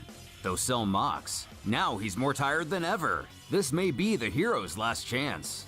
Vegeta knows the monster is only toying with them, but lets his pride take over anyway. Krillin knows they need to do something other than stand around. And though it may be futile, Piccolo too refuses to stand idly, even if it may be in vain. Gohan must be avenged.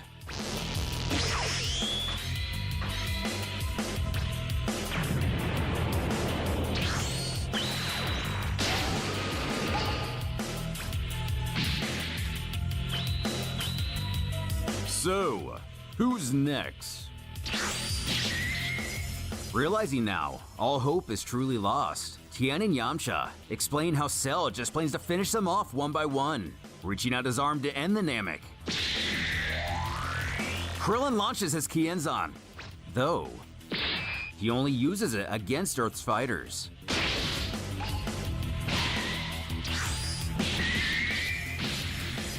As the last defense, Krillin may get it worse than anyone. As Cell drags him out of Earth's atmosphere to suffocate him in the void of space. With no one to stand up to the monster, he knows he just has one thing left to do: massacre the entire Earth. Landing in a below city, chaos has already begun to grip the planet. As it seems, news of Cell's victory has echoed through civilization, but the bug declares he doesn't plan to hog all the fun for himself, plopping out a Cell Jr. or two. Our poor Earth became a playground for him and his children, and this planet was only the first of a very long list. As for Trunks, he would never return home to his own Universe 14. Year 623. In every universe except 2 and 5, on the primary planet of King Cold's empire, we stumble across the Frost Demon brothers mid-argument, and in their second form, Cooler growls how arrogant his sibling is, who replies, it is the other who is wrong, asserting in this state they are equally powerful, even though Cooler is the elder of them. Ergo, he deserves an equal portion of the universe. But he snarls they're only in these forms because Frieza can't control his original state. But even in this diluted appearance, he himself is still far superior. Doubling down on his boast, Frieza powers up, suggesting they return to normal then. Good old Pops, overhearing this, gives the two of them a solid thwomp. Scolding, not only are they fighting without permission, but they would dare even think of doing so at full power, asking if they're trying to destroy the capital of his empire. Furthermore, he gets to decide who controls what, showing even Frost Demons have to deal with the parental pecking order. Jumping forward, the day of Planet Vegeta's destruction. The next happenings occurred in all universes, except 1, 2, 3, 5, 9, and 10. Zarbon alerts Frieza a nearby ship has been detected, and confirmed to be his brother, causing the tyrant to whip his head around, demanding to know what he thinks he's doing in his territory. But just as soon as he's noticed, Zarbon explains he now appears to be leaving. With no further questions, Frieza chooses to forgive him for now, resolving to head back home. And unknown to both of them at the moment, in most universes, this would be the last time the siblings ever ran into each other, as their fates were now sealed by a wayward Saiyan.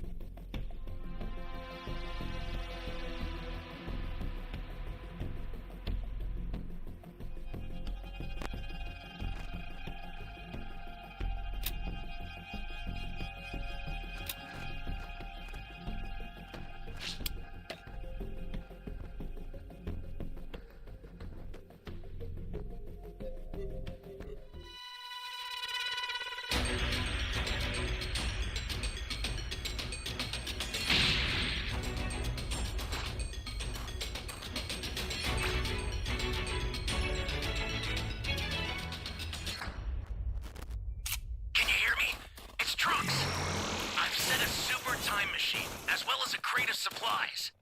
Here's how to launch. Find the power keys, then place them in the right spots.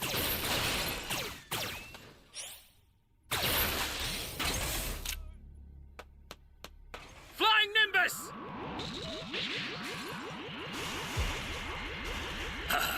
Excellent.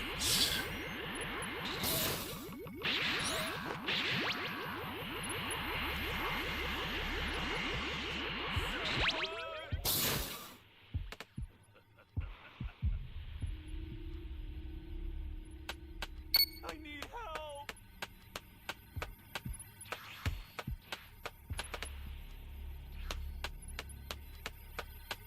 No! Welcome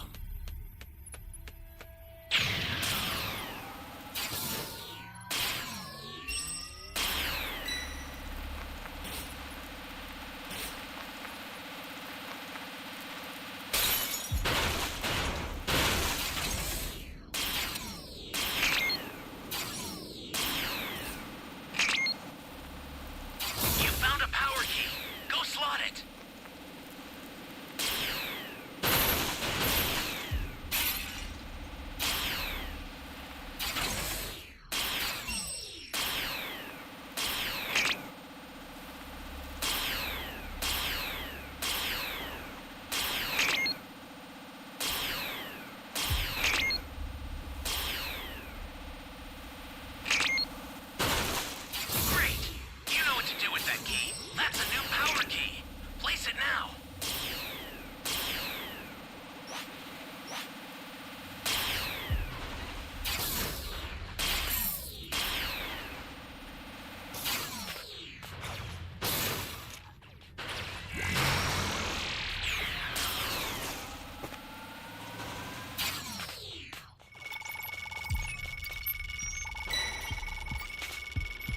Stay calm.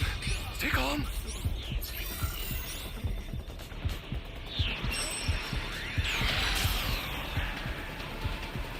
Oh, man.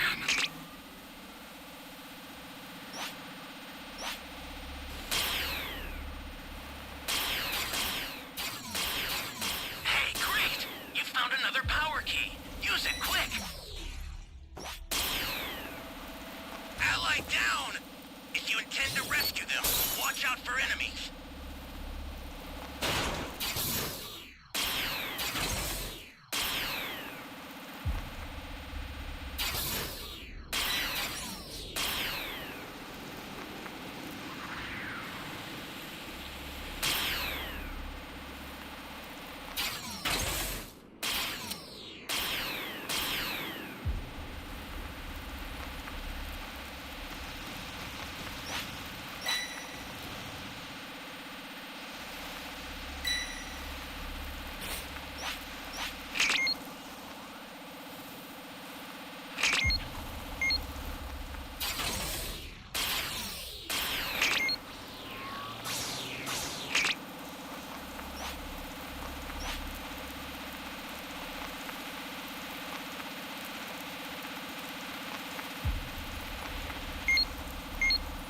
That's a new power key.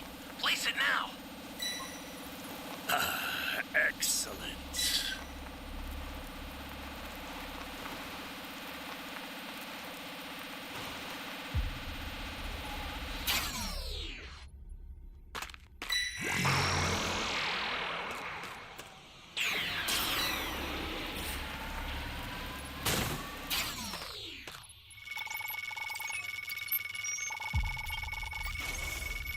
Thank you very much.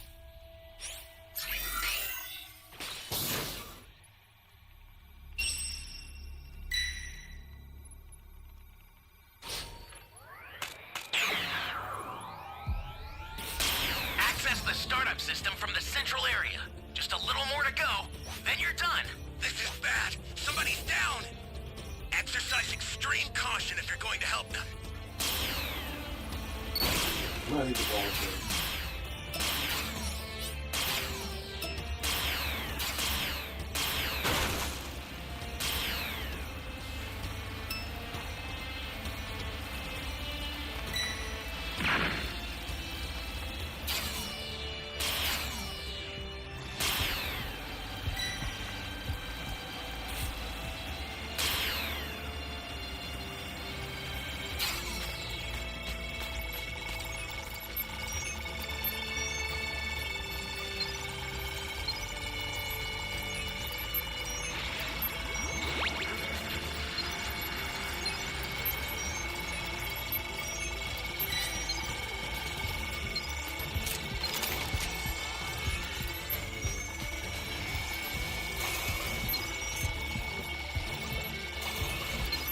An ally needs your help. We don't know what danger awaits. Think before rushing in. Stay calm. Breathe. Stay calm. Take him out!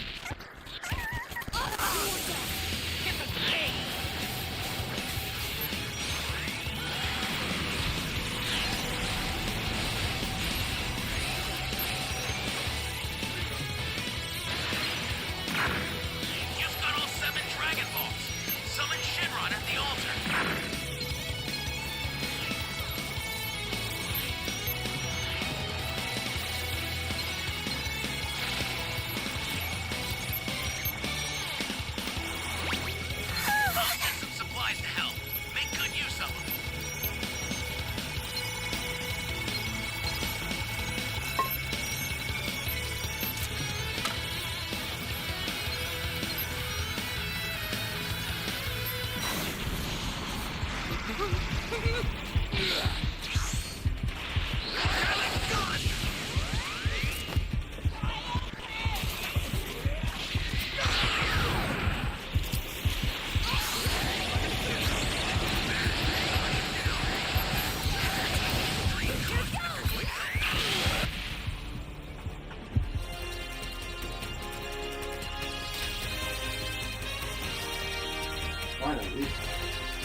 Nah,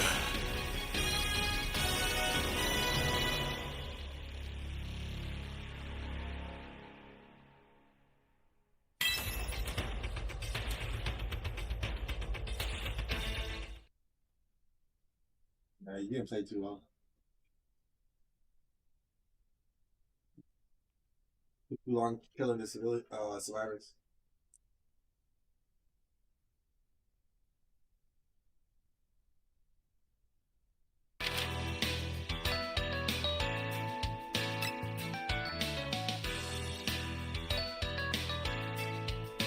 Saiyan, who had escaped. Nearly 30 years would pass. These following events take place in universes 4, 6, 11, 12, 14, 15, 16, 17, 18, 20. Cooler finally receives word. A pathetic Saiyan has killed his brother and father. Salza admits it may be hard to believe, but that is indeed the case, and it happened on a planet called Earth. Cooler grits his teeth, believing it must be the same warrior Frieza faced on Namek, and he and Cold likely chased him down in a bit of revenge, believing without a shadow of a doubt he must be the fabled Super Saiyan. But confused, he questions his underling how his father was killed, who reveals he was in his powered down state the entire time, never getting the opportunity to use his real strength. Chuckling at this, their emperor thinks to himself that his father was invincible in his true form, actually feeling his death was a bit deserved, as he never bothered to learn to permanently sustain it like he has. This now makes him the most powerful being in the universe, previously thinking he would have had to wait another 300 or 400 years to be strong enough to kill him himself. Once again calling for Salza's attention, he announces they're going to Earth immediately to wipe out the Saiyans once and for all. A few days later, the Sun family enjoys the outdoors in this time of peace. In universes 4, 6, 11, 16, 17, 18, and 20, Trunks would alert Goku of the android threat, so he feels they have 3 whole years to train, and certainly have time for a picnic, but the quote, future timelines. In universes 12, 14, and 15, he urges his wife, Gohan can finish his studies after their little picnic, not mentioning anything about training. And since these are the future timelines, chances are they're doomed regardless. As Cooler's armored squadron appears in the sky. And we know what happens next. Or do we? The two warriors facing off, Cooler unveils a special trait that sets him apart from his family, being the only one of them to master a new level of transformation. Sensing he's much stronger than before,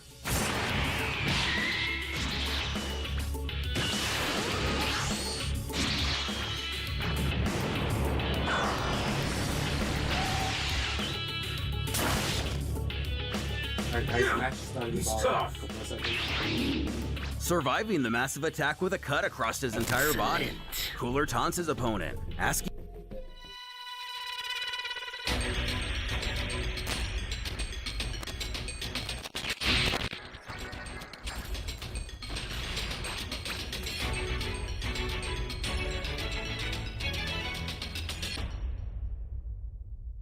Can you hear me? It's Trunks. I've set a super time machine, as well as a crate of supplies. Here's how to launch. Find the power keys, then place them in the right spots. Man, I fucked up.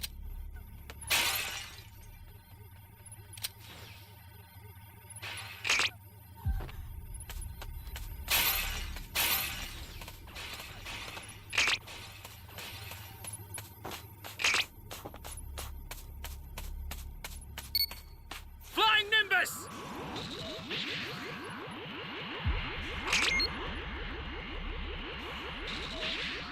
You found a power key.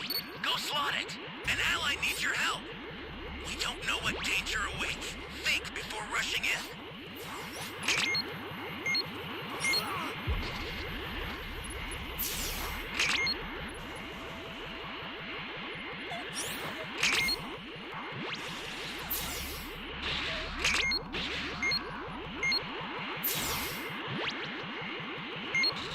That's a new power key.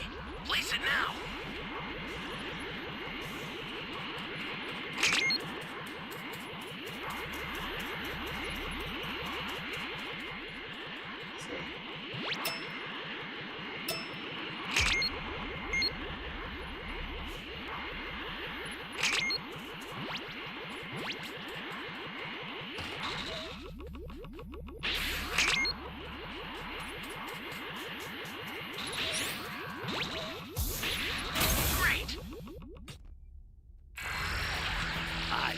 you out of your misery.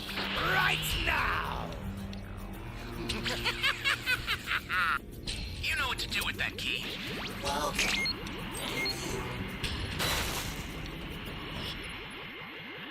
This is bad. Somebody's down. Exercise extreme caution if you're going to help them. Hey, great! You found another power key. Use it quick.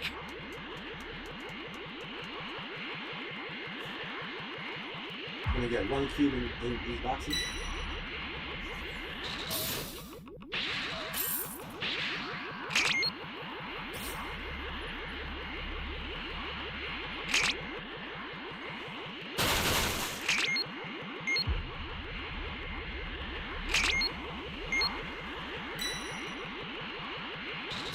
That's a new power key. Place it now.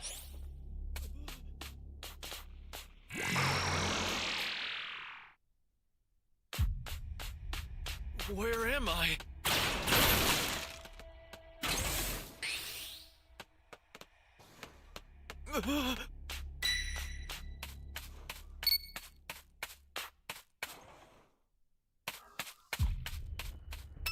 Flying Nimbus! It's kind of all the keys we can get him.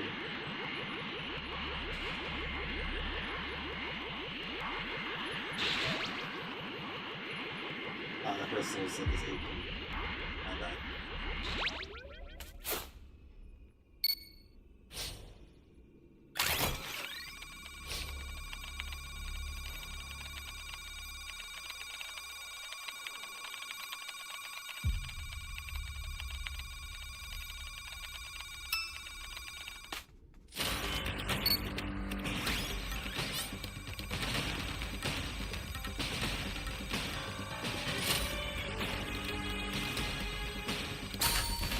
Of course. Right to me. Yep, come right to me, brother. Sell me out.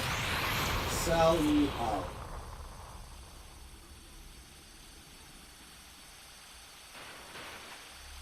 The heartbeat.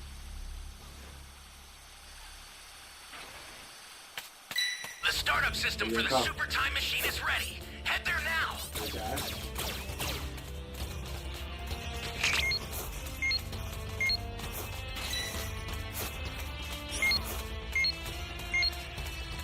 Pick up the Dragon Balls. Flying Nimbus!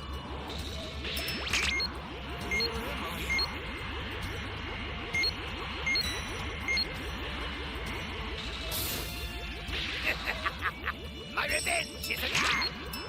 The startup system is under attack. Stop it if you can, but retreat if you need to. Got it? Ah.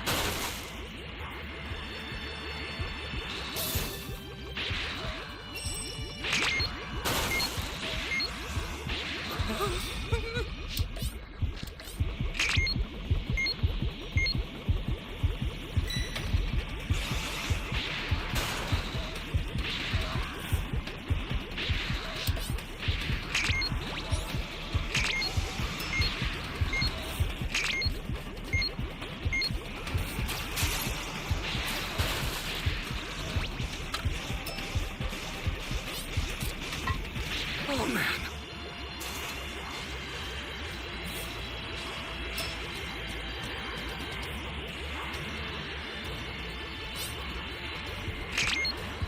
Holy hell! You serious?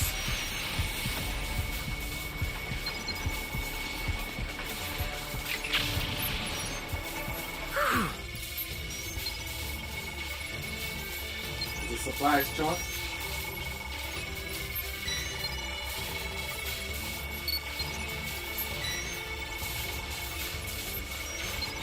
Ally down! There's You 6 intend Dragon to Balls. resist. Watch out for enemies.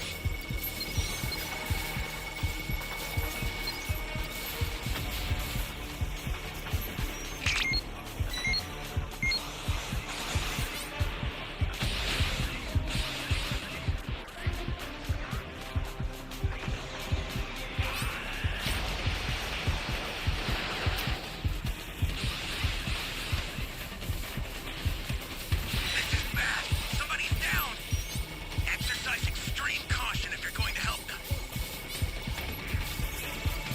Come on, guys. Please, guys. All you guys go, bro. Before you die, allow me to show you what a fully evolved Tuffle is truly capable of.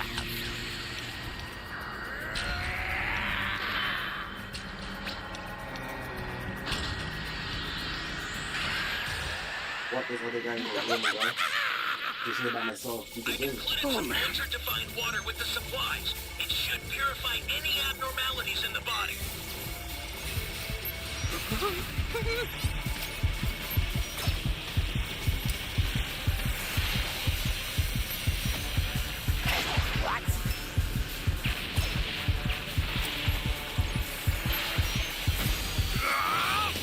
Is this the best you can do?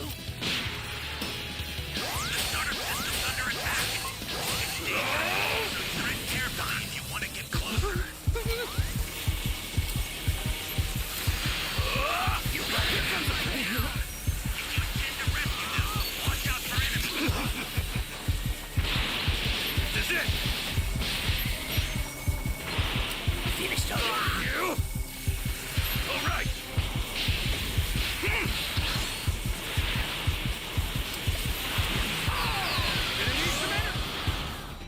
Bro,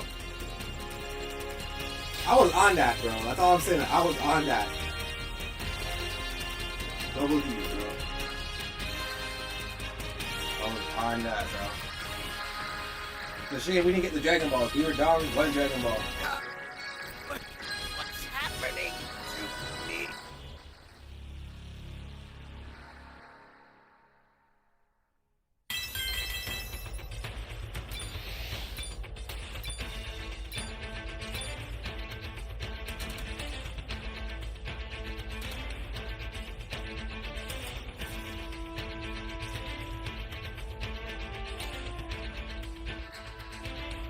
Good game. Good game. If you went too hard, as he has a tendency of getting carried away while in this form, before he offers to Saiyan a compliment, previously believing Goku would be much less durable. Staring the demon down, our hero remarks he hasn't even seen his full power yet, urging he not make the same mistake as his brother by underestimating him, who chooses to brush off this warning.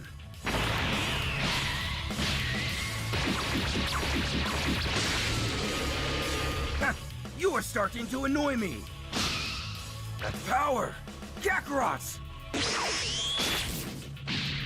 Taking Krillin down, the squad member then turns his focus to Gohan. But luckily, Piccolo arrives in time for the save, making sure their friend is okay. Krillin's injuries don't appear to be life-threatening. Joking with the Namek, he sure did take long enough to get here, who cheekily replies, he's been slightly busy.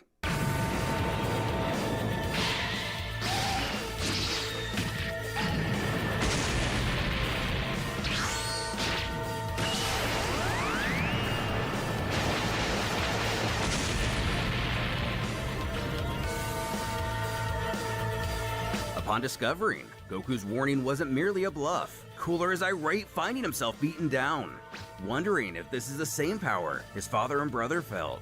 With the battle clearly taking a turn, Goku explains the demon's strength has noticeably diminished, and it would be wise for him to throw in the towel. But pride is a stubborn thing.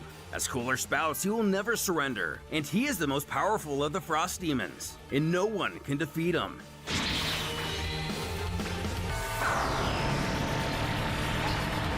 So long, Super Saiyan.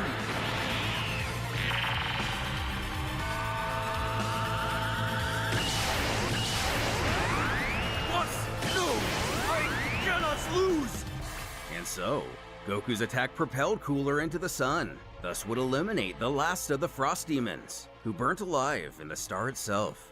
However, our heroes wouldn't even know they had just ended once and for all the race of tyrants who had enslaved several galaxies for a near millennia, and the face of the universe had been changed forever. Year 786 in the Room of Spirit and Time. I must have been 5 years old. Regularly, my grandfather and Vegeta would engage in battles to test their strength. I insisted on watching. I've never seen a real fight before. Ringing in my ears, The sound of the impacts attested to their destructive power. They were concentrated on one another, ignoring everything around them, not giving a second's rest. In front of so much raw power, I felt as if I was receiving the hits myself. My grandfather, who always had a smile and likable face, was concentrated with an expression that was as serious as it was scary. My entire body was trembling with fear as I tried desperately to hold back the tears in my eyes. Today, you're the bravest one! Eat! You have to become strong!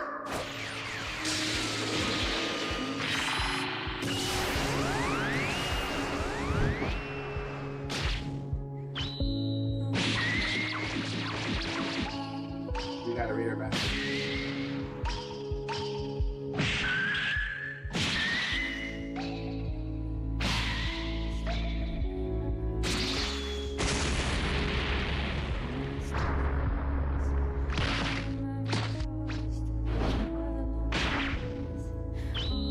From a distance, Pan could barely hear the cadences of what the warriors were saying. Vegeta demands his rival get up, but with a smirk, Goku remarks they're done. Vegeta wins. However, the prince doesn't buy it, screaming for him to stop holding back and demanding to know why he himself won again when he knows for a fact that Kakarot is much stronger. Elaborating, Goku reminds the last time he used level 3, it ended the fight immediately. And, interjecting, Vegeta prods it drains all the user's energy. He knows, but if he holds back, they will never solve that problem. Getting in his face, he responds by telling him to then achieve level 3 himself already. They will be able to fight better and surpass it, because as things currently stand, he himself is the strongest, period. But his sparring partner argues that's not true. There is someone even stronger in this very room, who doesn't even need transformation. Pointing to the entrance of the Room of Spirit and Time, he warns that door is their only way out of here, so he better protect it. Though, since Gohan has been away from battle for so long, he has a bit of a half-hearted response to the rather dire threat. Opening his palm, Vegeta bellows, "React, idiots!"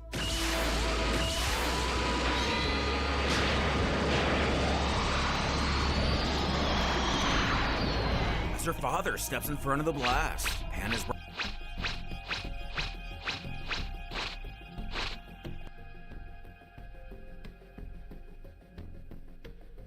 Guys?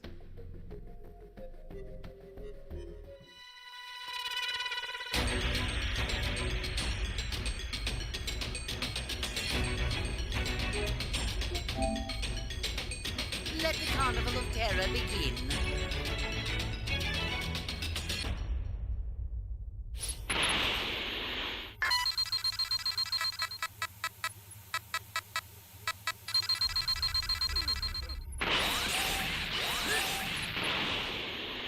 Give me the Dragon Balls.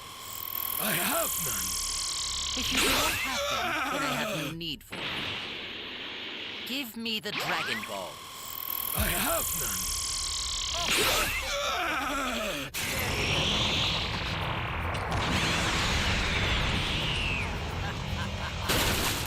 Easy level 2. Careful now. This will be like a be gentle.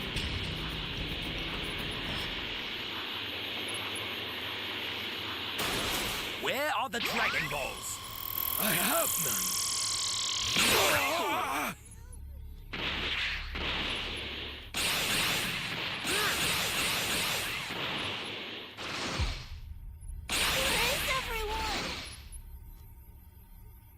Where are the Dragon Balls? I'm sorry, everyone.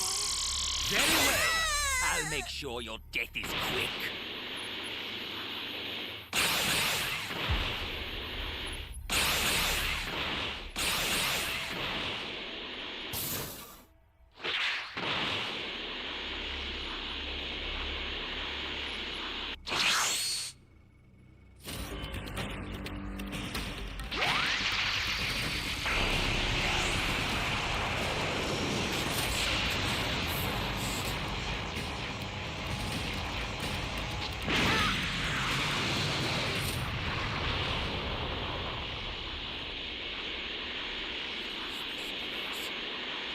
Where are the Dragon Balls? You won't get your wish. Very well. I'll make sure your death is quick.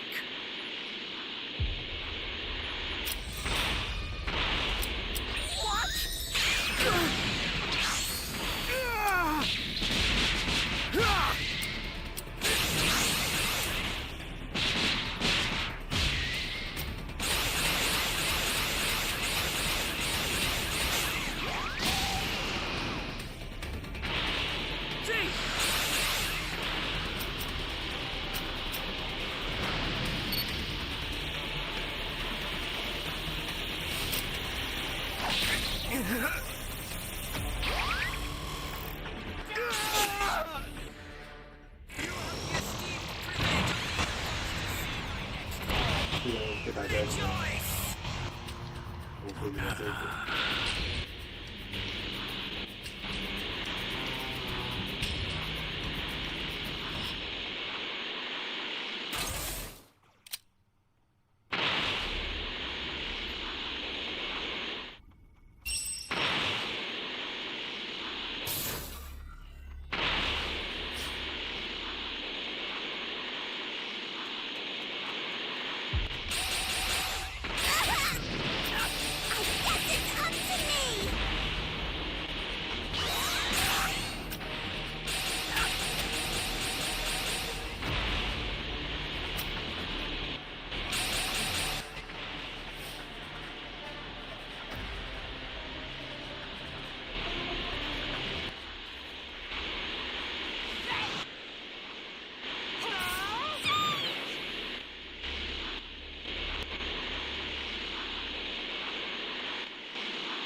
Bro, how do I keep losing these guys?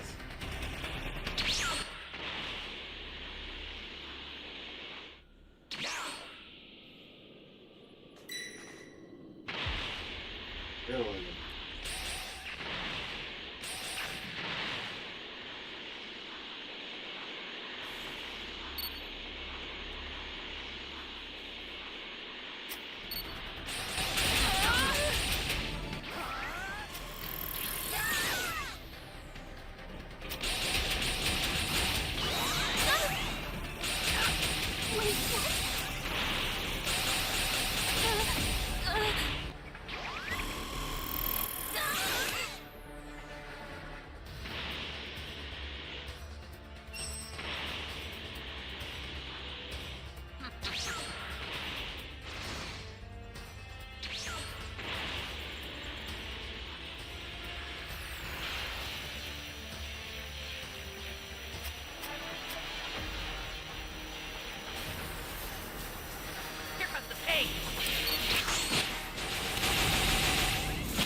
Consider it done.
Bro, we're just gonna play this game of running away from each other?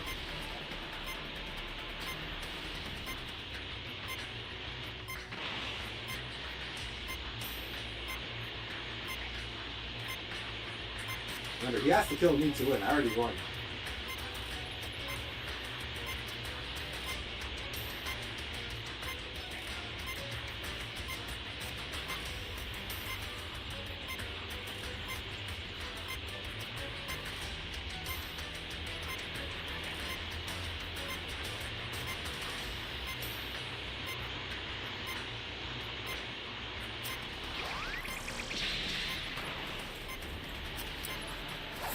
Here comes the pig!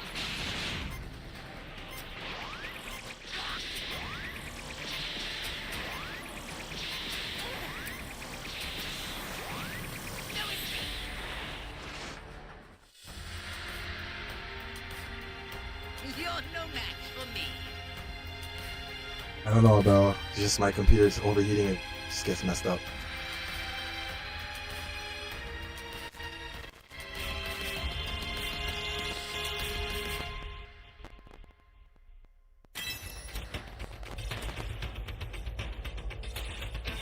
You trying to get far.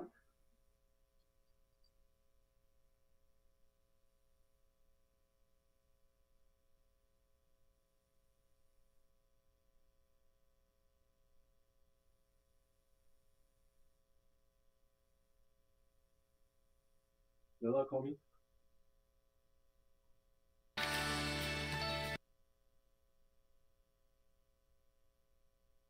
Brought back to heartwarming memories of him, from the time they went to the aquarium, to moments that completely contradict what's happening before her right now, where her mother asks him if he'd like to go train with them, but he lovingly declines to peacefully continue his book, urging the two of them enjoy themselves, prompting Pan to proclaim her and her mommy will be the strongest. As Vegeta's blast is shrunk down, she thinks of all the times Gohan read her a bedtime story about wild fables of heroes vanquishing evil villains by impossible odds. And the time she got lost in the grocery store. It was the first time she had ever been all alone. And instead of scolding her, he knew the fear she experienced was punishment enough, and she wouldn't stray away again. So instead of shouting, he held her and simply reminded she has to be more careful and that he loves her. Easily neutralizing the attack, Gohan glances up at the prince over his glasses. But with his point proven, Vegeta scoffs. There! That's power! And Goku understands what he's talking about, but Gohan got his powers from a god, so he doubts they can, impatiently interrupting again. He scowls for Kakarot to do what he wants, but they won't fight again until he can do better than that. Turning the tables on our hero, it actually gets Goku a bit nettled, telling his rival to stop screwing around. Stomping off in a huff, Goku can't believe he's actually serious. But just as there's someone in this room more powerful than Goku, there's also someone more serious than Vegeta. Gohan calls for him the second he passes by, growling if he ever puts his little girl in danger again, he will kill him. After a short pause, the wayward prince puts his pride aside in a rare instance of humility, merely stating, "Noted," as he continues walking away. That day, I realized that if my grandfather could be terrifying, my dad was even more so. But I also knew that he would always be there to protect me. That was many years ago, and now I see a girl who's like me in so many ways. much stronger than me. And from what I understand, our dads are the same. So then, if her father is just as strong as mine, why isn't he saving her? As Krillin belts out his favorite song by Journey, and maybe one of two most of us know, Gohan turns to Vegeta requesting he join in on the fun. But the prince is furious he left the Room of Spirit in time for something this ridiculous. Annoyed that Kakarot and his son would be stupid enough to sacrifice a day of training for this. But the boy feels they still have plenty of time to train before Cell's tournament, and there's nothing wrong with a little R&R. Hitting the climax of the song, the Z-Fighters are completely unaware a menace bearing much more importance was making his way to the planet. Landing, a spacecraft unveils two wayward Saiyans, survivors of Frieza's malice, Paragus and his son Broly, inviting Prince Vegeta to become king of their new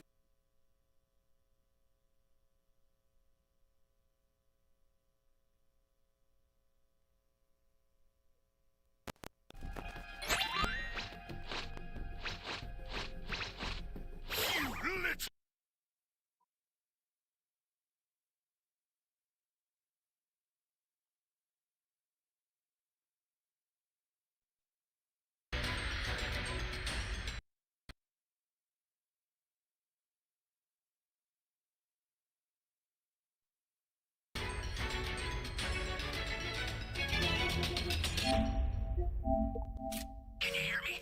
It's Trunks. I've set a super time machine, as well as a crate of supplies. Flying Nimbus! Here's how to launch. Find the power keys, then place them in the right spots.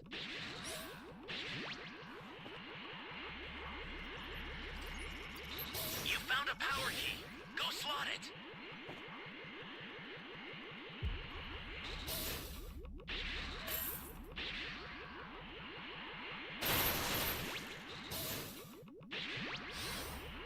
That was a piece of cake.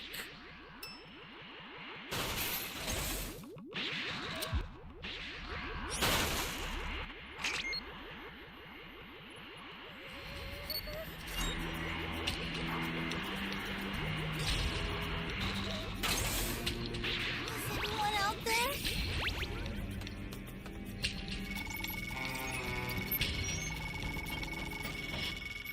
You're my savior.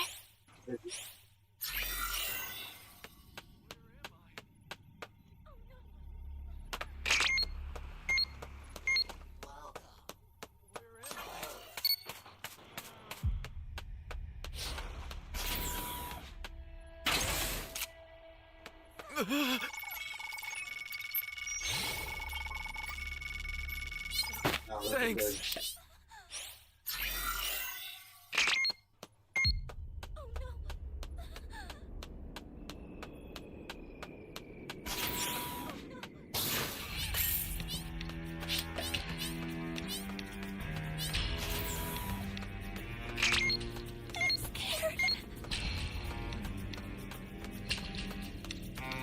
You got level 3 too easy. Oh no!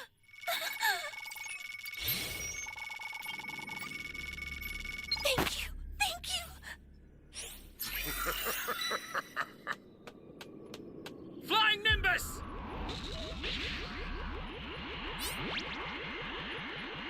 Come out! Come out so I can kill you!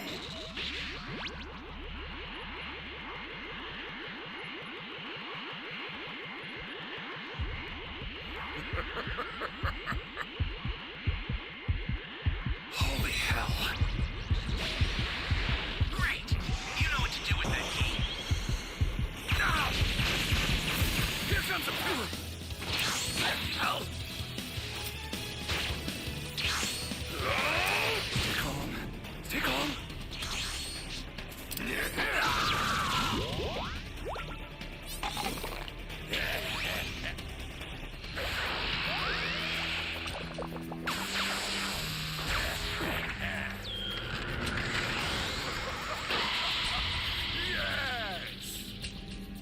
Oh no! The super transfer was stolen! I'll get another one out right away! You Just took too keep long it to find together keys, until bro. then. That's a new power key. Place it How now. did this guy get to level 4 and he just It's found it? over. I sent another super transfer. Take it and survive this.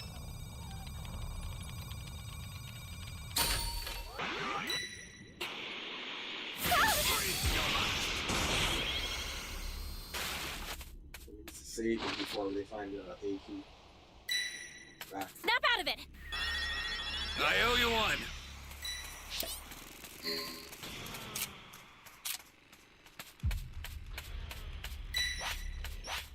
Flying Nimbus!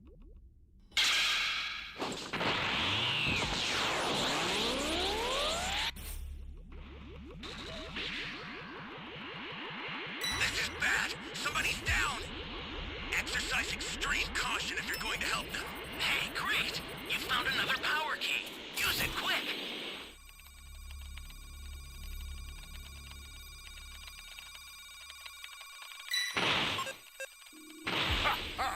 I found you.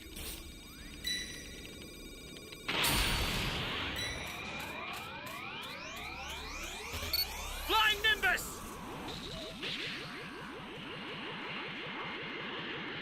Access the startup system from the central area. Just a little more to go, then you're done. To commemorate my newfound dominance, I'll destroy this planet! Take this!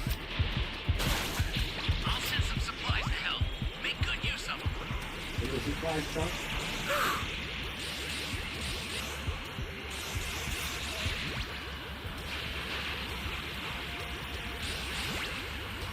Ally down! If you intend to rescue them, watch out for enemies. Stay calm. Stay calm. Ah! Ah! You're done!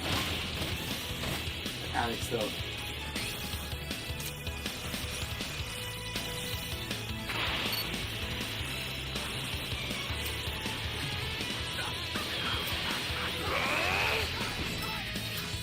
Stay calm. Stay calm. Bastard! I tried.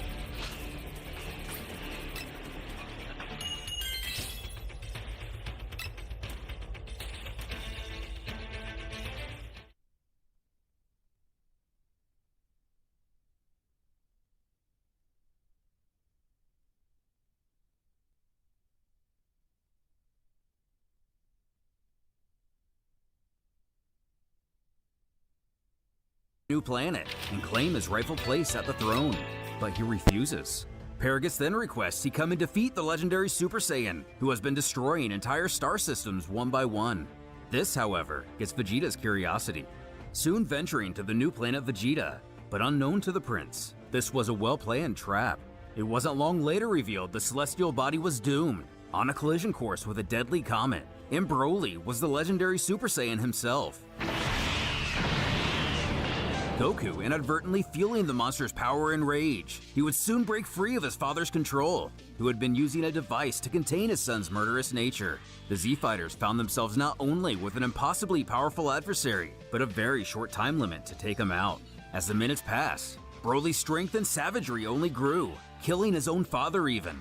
One by one, he'd decommission our heroes. Unable to lay a scratch, Goku would be the lone warrior still standing, though not being spared the creature's wrath. With the comet making its approach, Goku and his allies were running out of options. Piccolo frantically suggesting they use the Spirit Bomb as a last resort. With few choices, Goku agrees, but knows Broly has to be distracted. Contrary, Vegeta finds this to be a stupid plan, as he of all people here knows that thing never works. And silent, it seems Gohan may be thinking of a plan of his own. Raising his hands to the universe, Goku begs all spare what energy they can. Gohan taking it upon himself to keep the tyrant busy, while everyone but Vegeta submits their power. He realizes the boy is far more impressive than he thought, at last resolving to donate his strength as well. Goku feels optimistic about the ki they've gathered, when Paragus scolds his son, apparently not dead after all. Taking Broly's attention off the boy, he looks over. Even amidst his rage, he's just as confused as we are. Approaching, turns out things aren't as they seem. As it was Oolong with a sneak attack, Goku shouts for him to get down and launches the Genki Dama.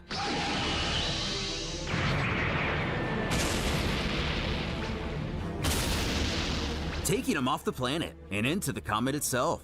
Broly can only think back to how how his anger started when he and Goku were mere infants. With the legendary Super Saiyan defeated, Good our job, heroes bro. celebrate a hard-fought battle. Feeling his keys slip away into nothing, they've not only saved themselves, but the planet as well. Krillin turning to his best friend, joyfully laughing that if they were able to beat Broly, then Cell should be a piece of cake. But Goku's apprehensive Alright, to this will be compare my the last two. match. Broly was naturally invulnerable to almost anything they threw at him, Probably but had shouldn't no get ready idea to. how to use his own power, and barely knew how to fight. Having rested enough, the gang head back to Earth, believing the threat of the legendary Super Saiyan to be over, which was true. Until now. Gohan searches for his younger brother around what appears to be a mountain range. The two of them were supposed to get in some much needed training today, but since the young Saiyan has recently mastered the ability to fly, he never really knows where he is anymore. And sure enough,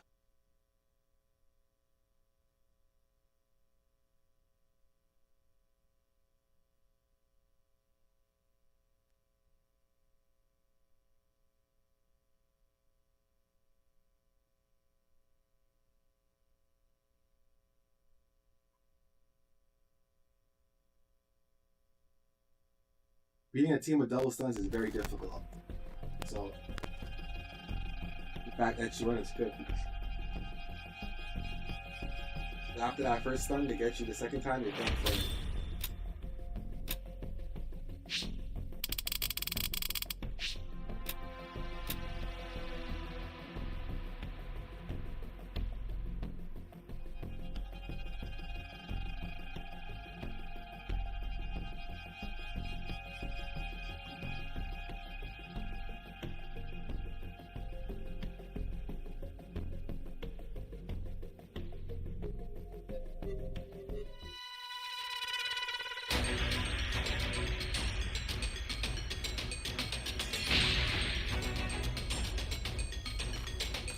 Yeah, win is a win, bro. Win is a win. Can you hear me? Flying Nimbus! I've set a super time machine, as well as a crate of supplies. Here's how to launch. Find the power keys, then place them in the right spots.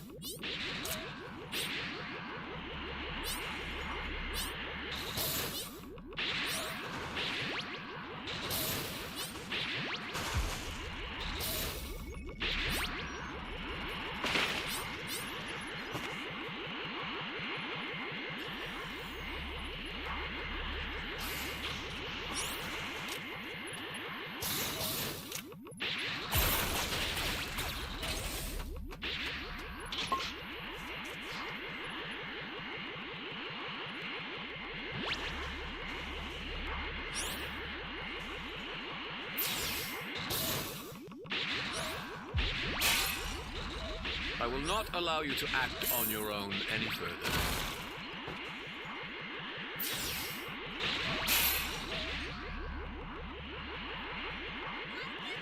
You found a power key. Go slot it. That's a new power key. Place it now.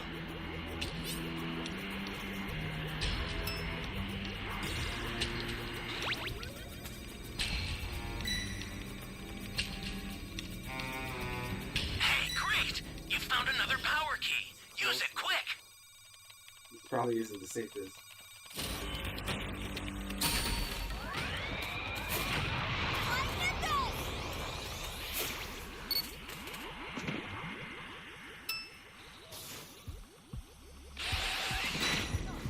Holy hell.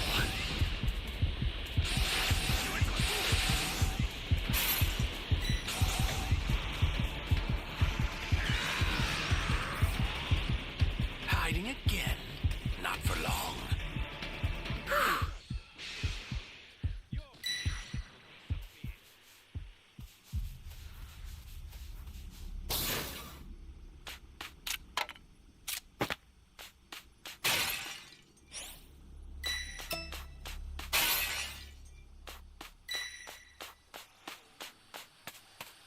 An ally needs your help. We don't know what danger awaits. Think before rushing in. Welcome. Thank you. Oh. Flying Nimbus!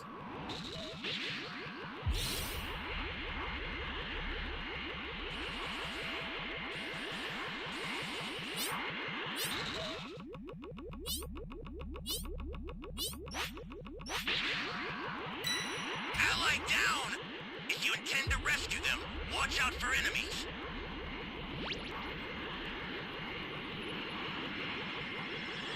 I owe you one.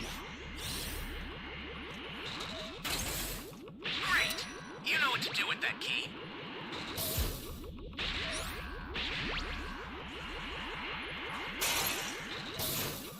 Hey, great! You found another power key. Use it quick.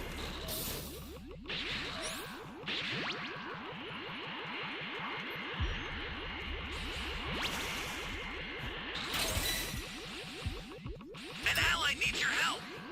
We don't know what danger awaits. Think before rushing in. Stay calm. Oh, man.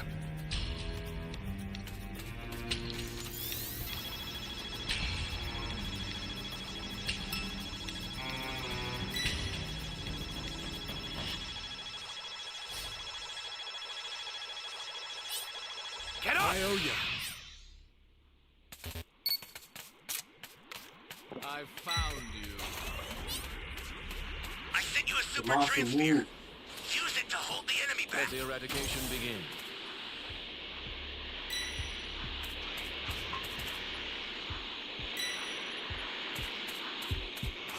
Holy hell. I guess you mortals are not complete.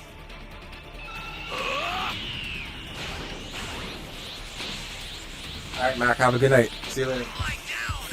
If you intend to rescue them, watch out for enemies. You filth. The god gave you mind capable of true wisdom. Yet you wasted self-interest. You have my thanks. Oh, before Yeah, I'm going to bed after this myself. small detail. I am immortal. You're stunted at Oh, you don't understand. Your time is already at an end.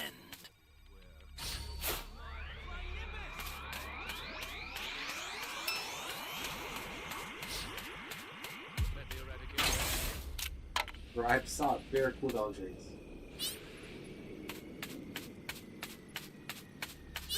Pitiful. Such is the way of human pests. Access the startup system from the central area. Just a little more to go, then you're done. An ally needs your help. We don't know what danger awaits. Think before rushing in.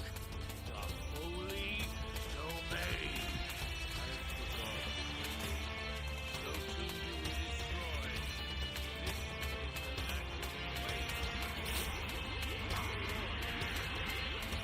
The startup system is under attack. Stop it if you can, but retreat if you need to. Got it?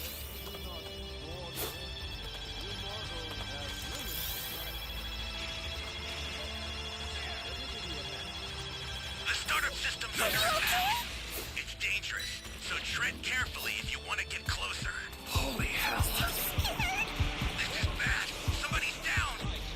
Exercise extreme caution if you're going to help them. An ally needs your help.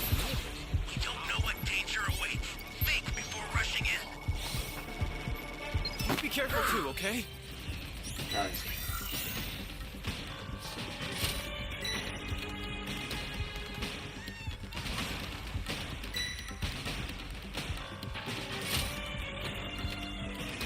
I go in, save this person. Stay calm. Stay calm.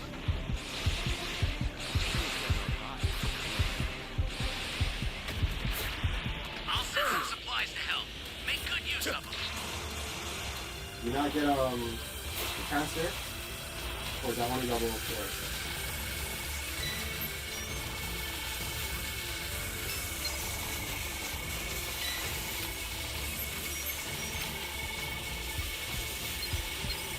Holy hell. Here comes the pain.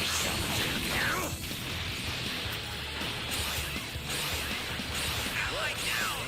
If you intend to rescue them, watch out for enemies.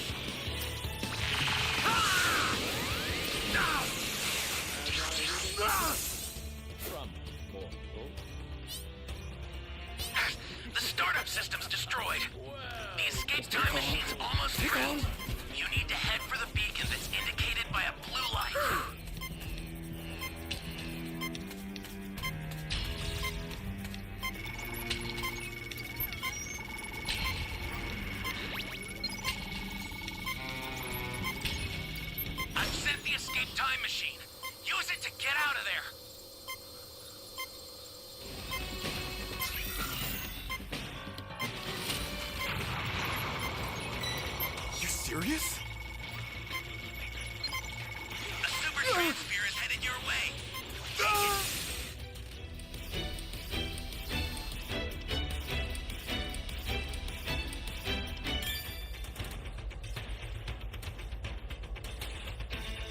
Okay, hold on a second.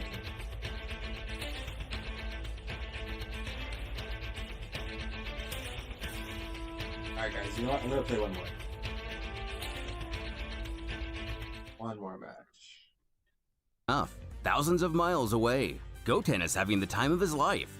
Meeting up with his best friend Trunks. He questions, "So you got it?" Celebrating, he shouts, "Yeah, it was easy," as the boys holler their greatest wishes, fitting of any small child, of their own amusement parks and mountains of junk food.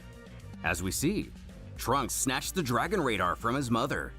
Gazing out over the horizon, the duo zero in on the beginning of their quest. With an interface so simple just about anyone could understand it, they realize they're exactly over the blinking dot, though being in the middle of a vast ocean. The ball is plunged far into the depths of the abyss. Goten complains he can't see a thing down there. Humorously stating the obvious, Trunks retorts, "Of course, it's the ocean! Search again!" But our deep-sea diver has had enough of his underwater adventures, ushering his partner to take his place.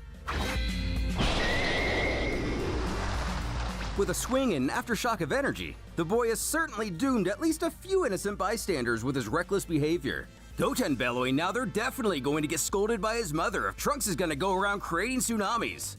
But while these great waves would never make their way to the coast, they did happen through an unconscious swimmer. With Broly regaining his wits, he senses who he believes to be Trunks and Kakarot. But how did the legendary Super Saiyan find his way to this particular world? Colliding with the comet set to destroy planet New Vegeta and Goku's last-ditch effort in the Spirit Bomb, Broly dropped out of his legendary form and wandered through space. Slowly but surely, New Vegeta's gravity would pull him from orbit. There he stayed for 6 years, completely alone. Once back on his feet, he focused on his new goal, finding his most formidable enemy. Sensing their key, he ventured after him, bearing neither spacecraft or oxygen. Arriving to Earth exhausted, he lost consciousness. Back with the boys, Goten chides if Trunks even managed to spot the ball, which he didn't. But unknown to them, Broly closes in fast, seeing the pair in the distance, confirming, to him at least, he's on the right planet. Turning to his friend, Trunks inquires if he feels something. Everybody else simultaneously sensing what's going on, easily beating them down. Broly is bewildered, as these two appear too small to be Trunks and Kakarot. Everyone rushing to the scene. It seems the legendary warrior has the kids on their ropes immediately.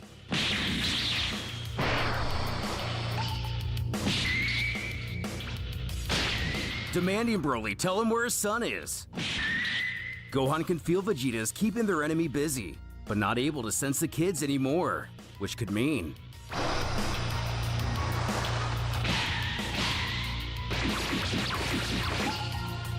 while the two fight above, Gohan is luckily soon aided by 18, who is smart enough to use her energy to light the area. Either communicating telepathically or simply gesturing with inference to the reader, she tells Gohan Krillin informed her of the situation, and she'll look for the little ones. He needs to help Vegeta.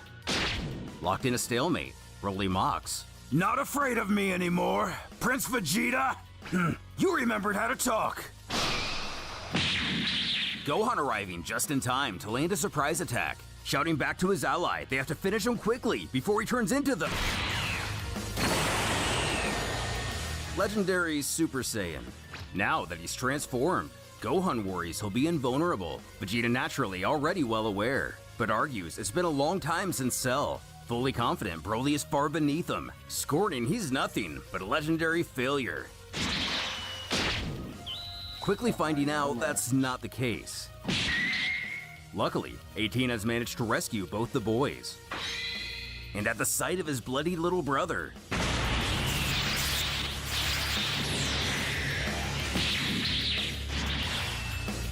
wiping his face, Vegeta finds solace in Gohan returning to the good old days. Piccolo coming out of nowhere, mentioning he's the strongest of all of them, for now. But as he already knows, Broly's strength will continue to grow. Krillin and 18 rushing off with the kids, figuring they can take him back to the lookout for Dende's healing ability. Inquiring if they should stay and fight instead, Krillin has a pretty direct answer. Dear God, no! Broly can't be beaten the normal way. We must attack him all at once. Though simple and wise advice, Vegeta has no interest in the Namex plans. In Otherworld, Goku can sense Broly's ki all the way with King Kai, who warns the Saiyan must not make any hasty moves. Continuing his attempt to sway the prince, Piccolo assures he's going to like his strategy. Everyone else will merely keep the brute busy, and Vegeta will launch his most powerful attack at him. Initially piffing at the idea, Piccolo goes to finish, by explaining he'll use the blast to launch him into the sun. Resolving it's better than nothing, Vegeta begins to power up, but not one to stand by. Most times, Goku hones in on their location, as Kaiosama agrees this is a sufficient danger and he will be allowed to intervene, but they first must obtain authorization. However, the Saiyan knows there's no time for that. Understanding, King Kai tells him to go for it, but take no more than a single second. Laughing at the consequences, Goku assures he's not even leaving Otherworld, just a little training is all it is. Catching him in the back, Piccolo bellows for Gohan to do as Vegeta, knowing there isn't much time.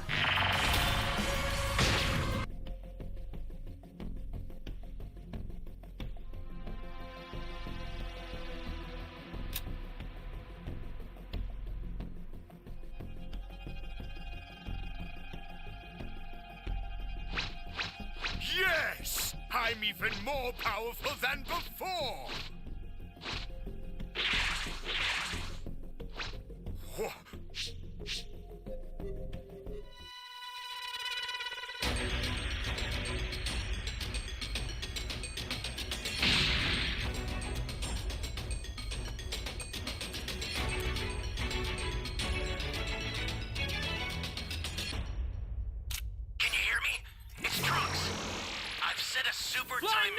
As well as a crate of supplies.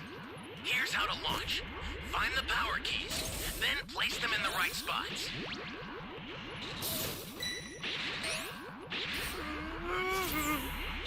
You found a power key. Go slot it. Ally down! Thanks. If you intend to rescue them, watch out for enemies.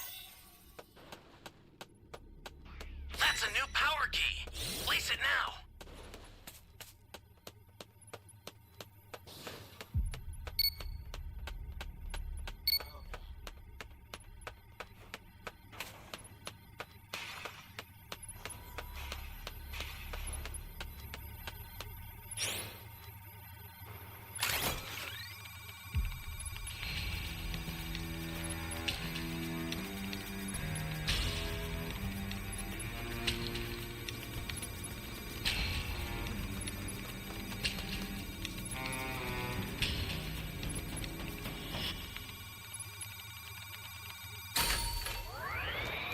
Flying Nimbus!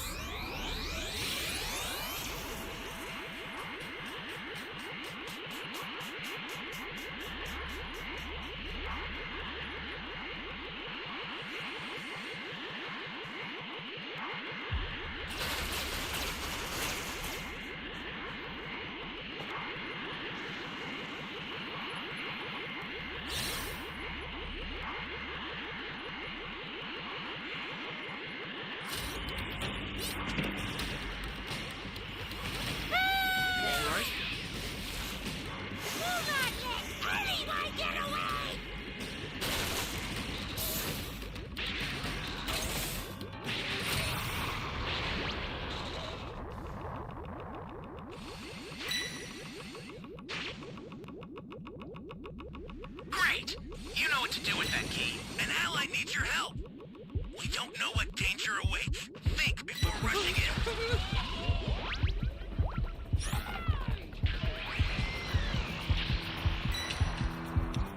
It's not good. If he sends me, I'm done for.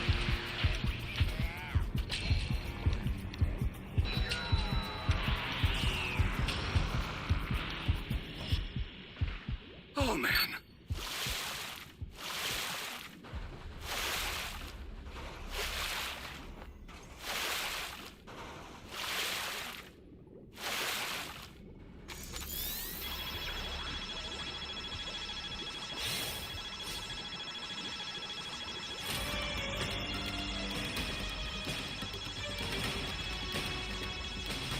Get off! I owe you.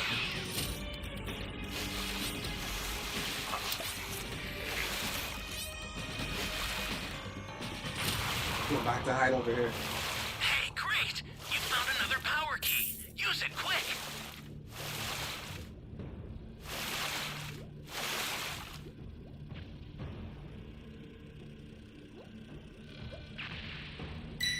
Flying Nimbus!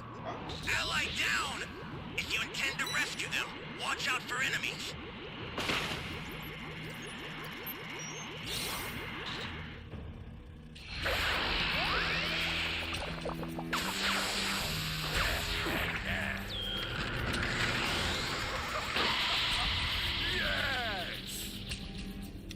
Oh no!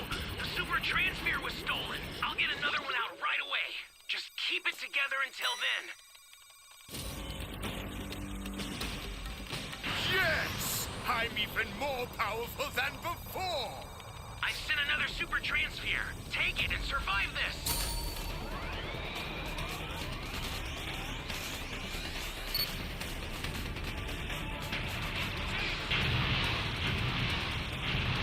That is crazy. An ally needs your help! We don't know what danger awaits. Think before rushing in. Flying Nimbus!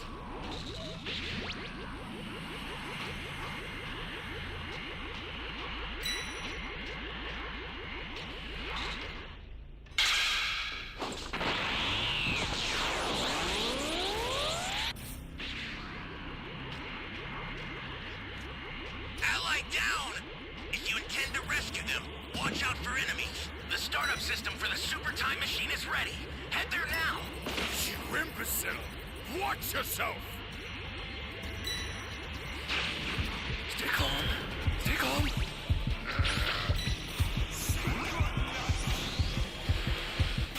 I'll send some supplies to help. Make good use of them. An ally needs your help. We don't know what danger awaits. Think before rushing in. Ally down! If you intend to rescue them, watch out for enemies. You little! Stay still!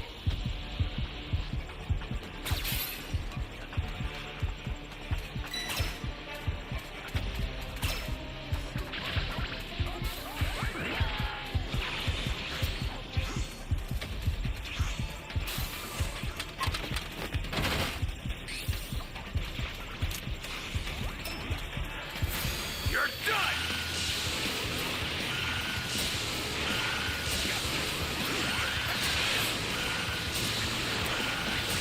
Let's go! Ally needs your help. Don't know what danger awaits. Think before rushing in.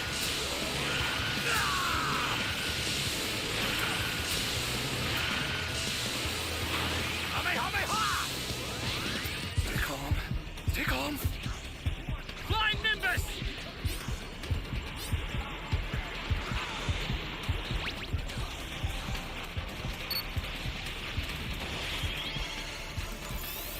Ow! Ah!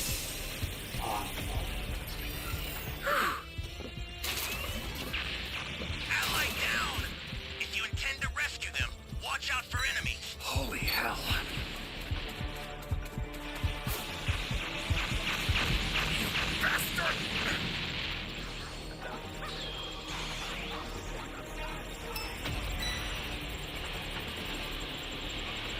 It's over.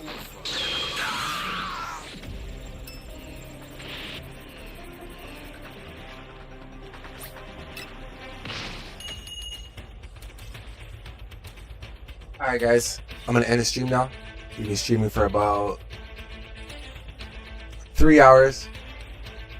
So if you're new here, please give the video a thumbs up, subscribe, and I'll see you guys tomorrow. Probably stream sometime in the afternoon, and I'll stream again 9 p.m. my time. So I'll see you guys later. Have a good night. Peace.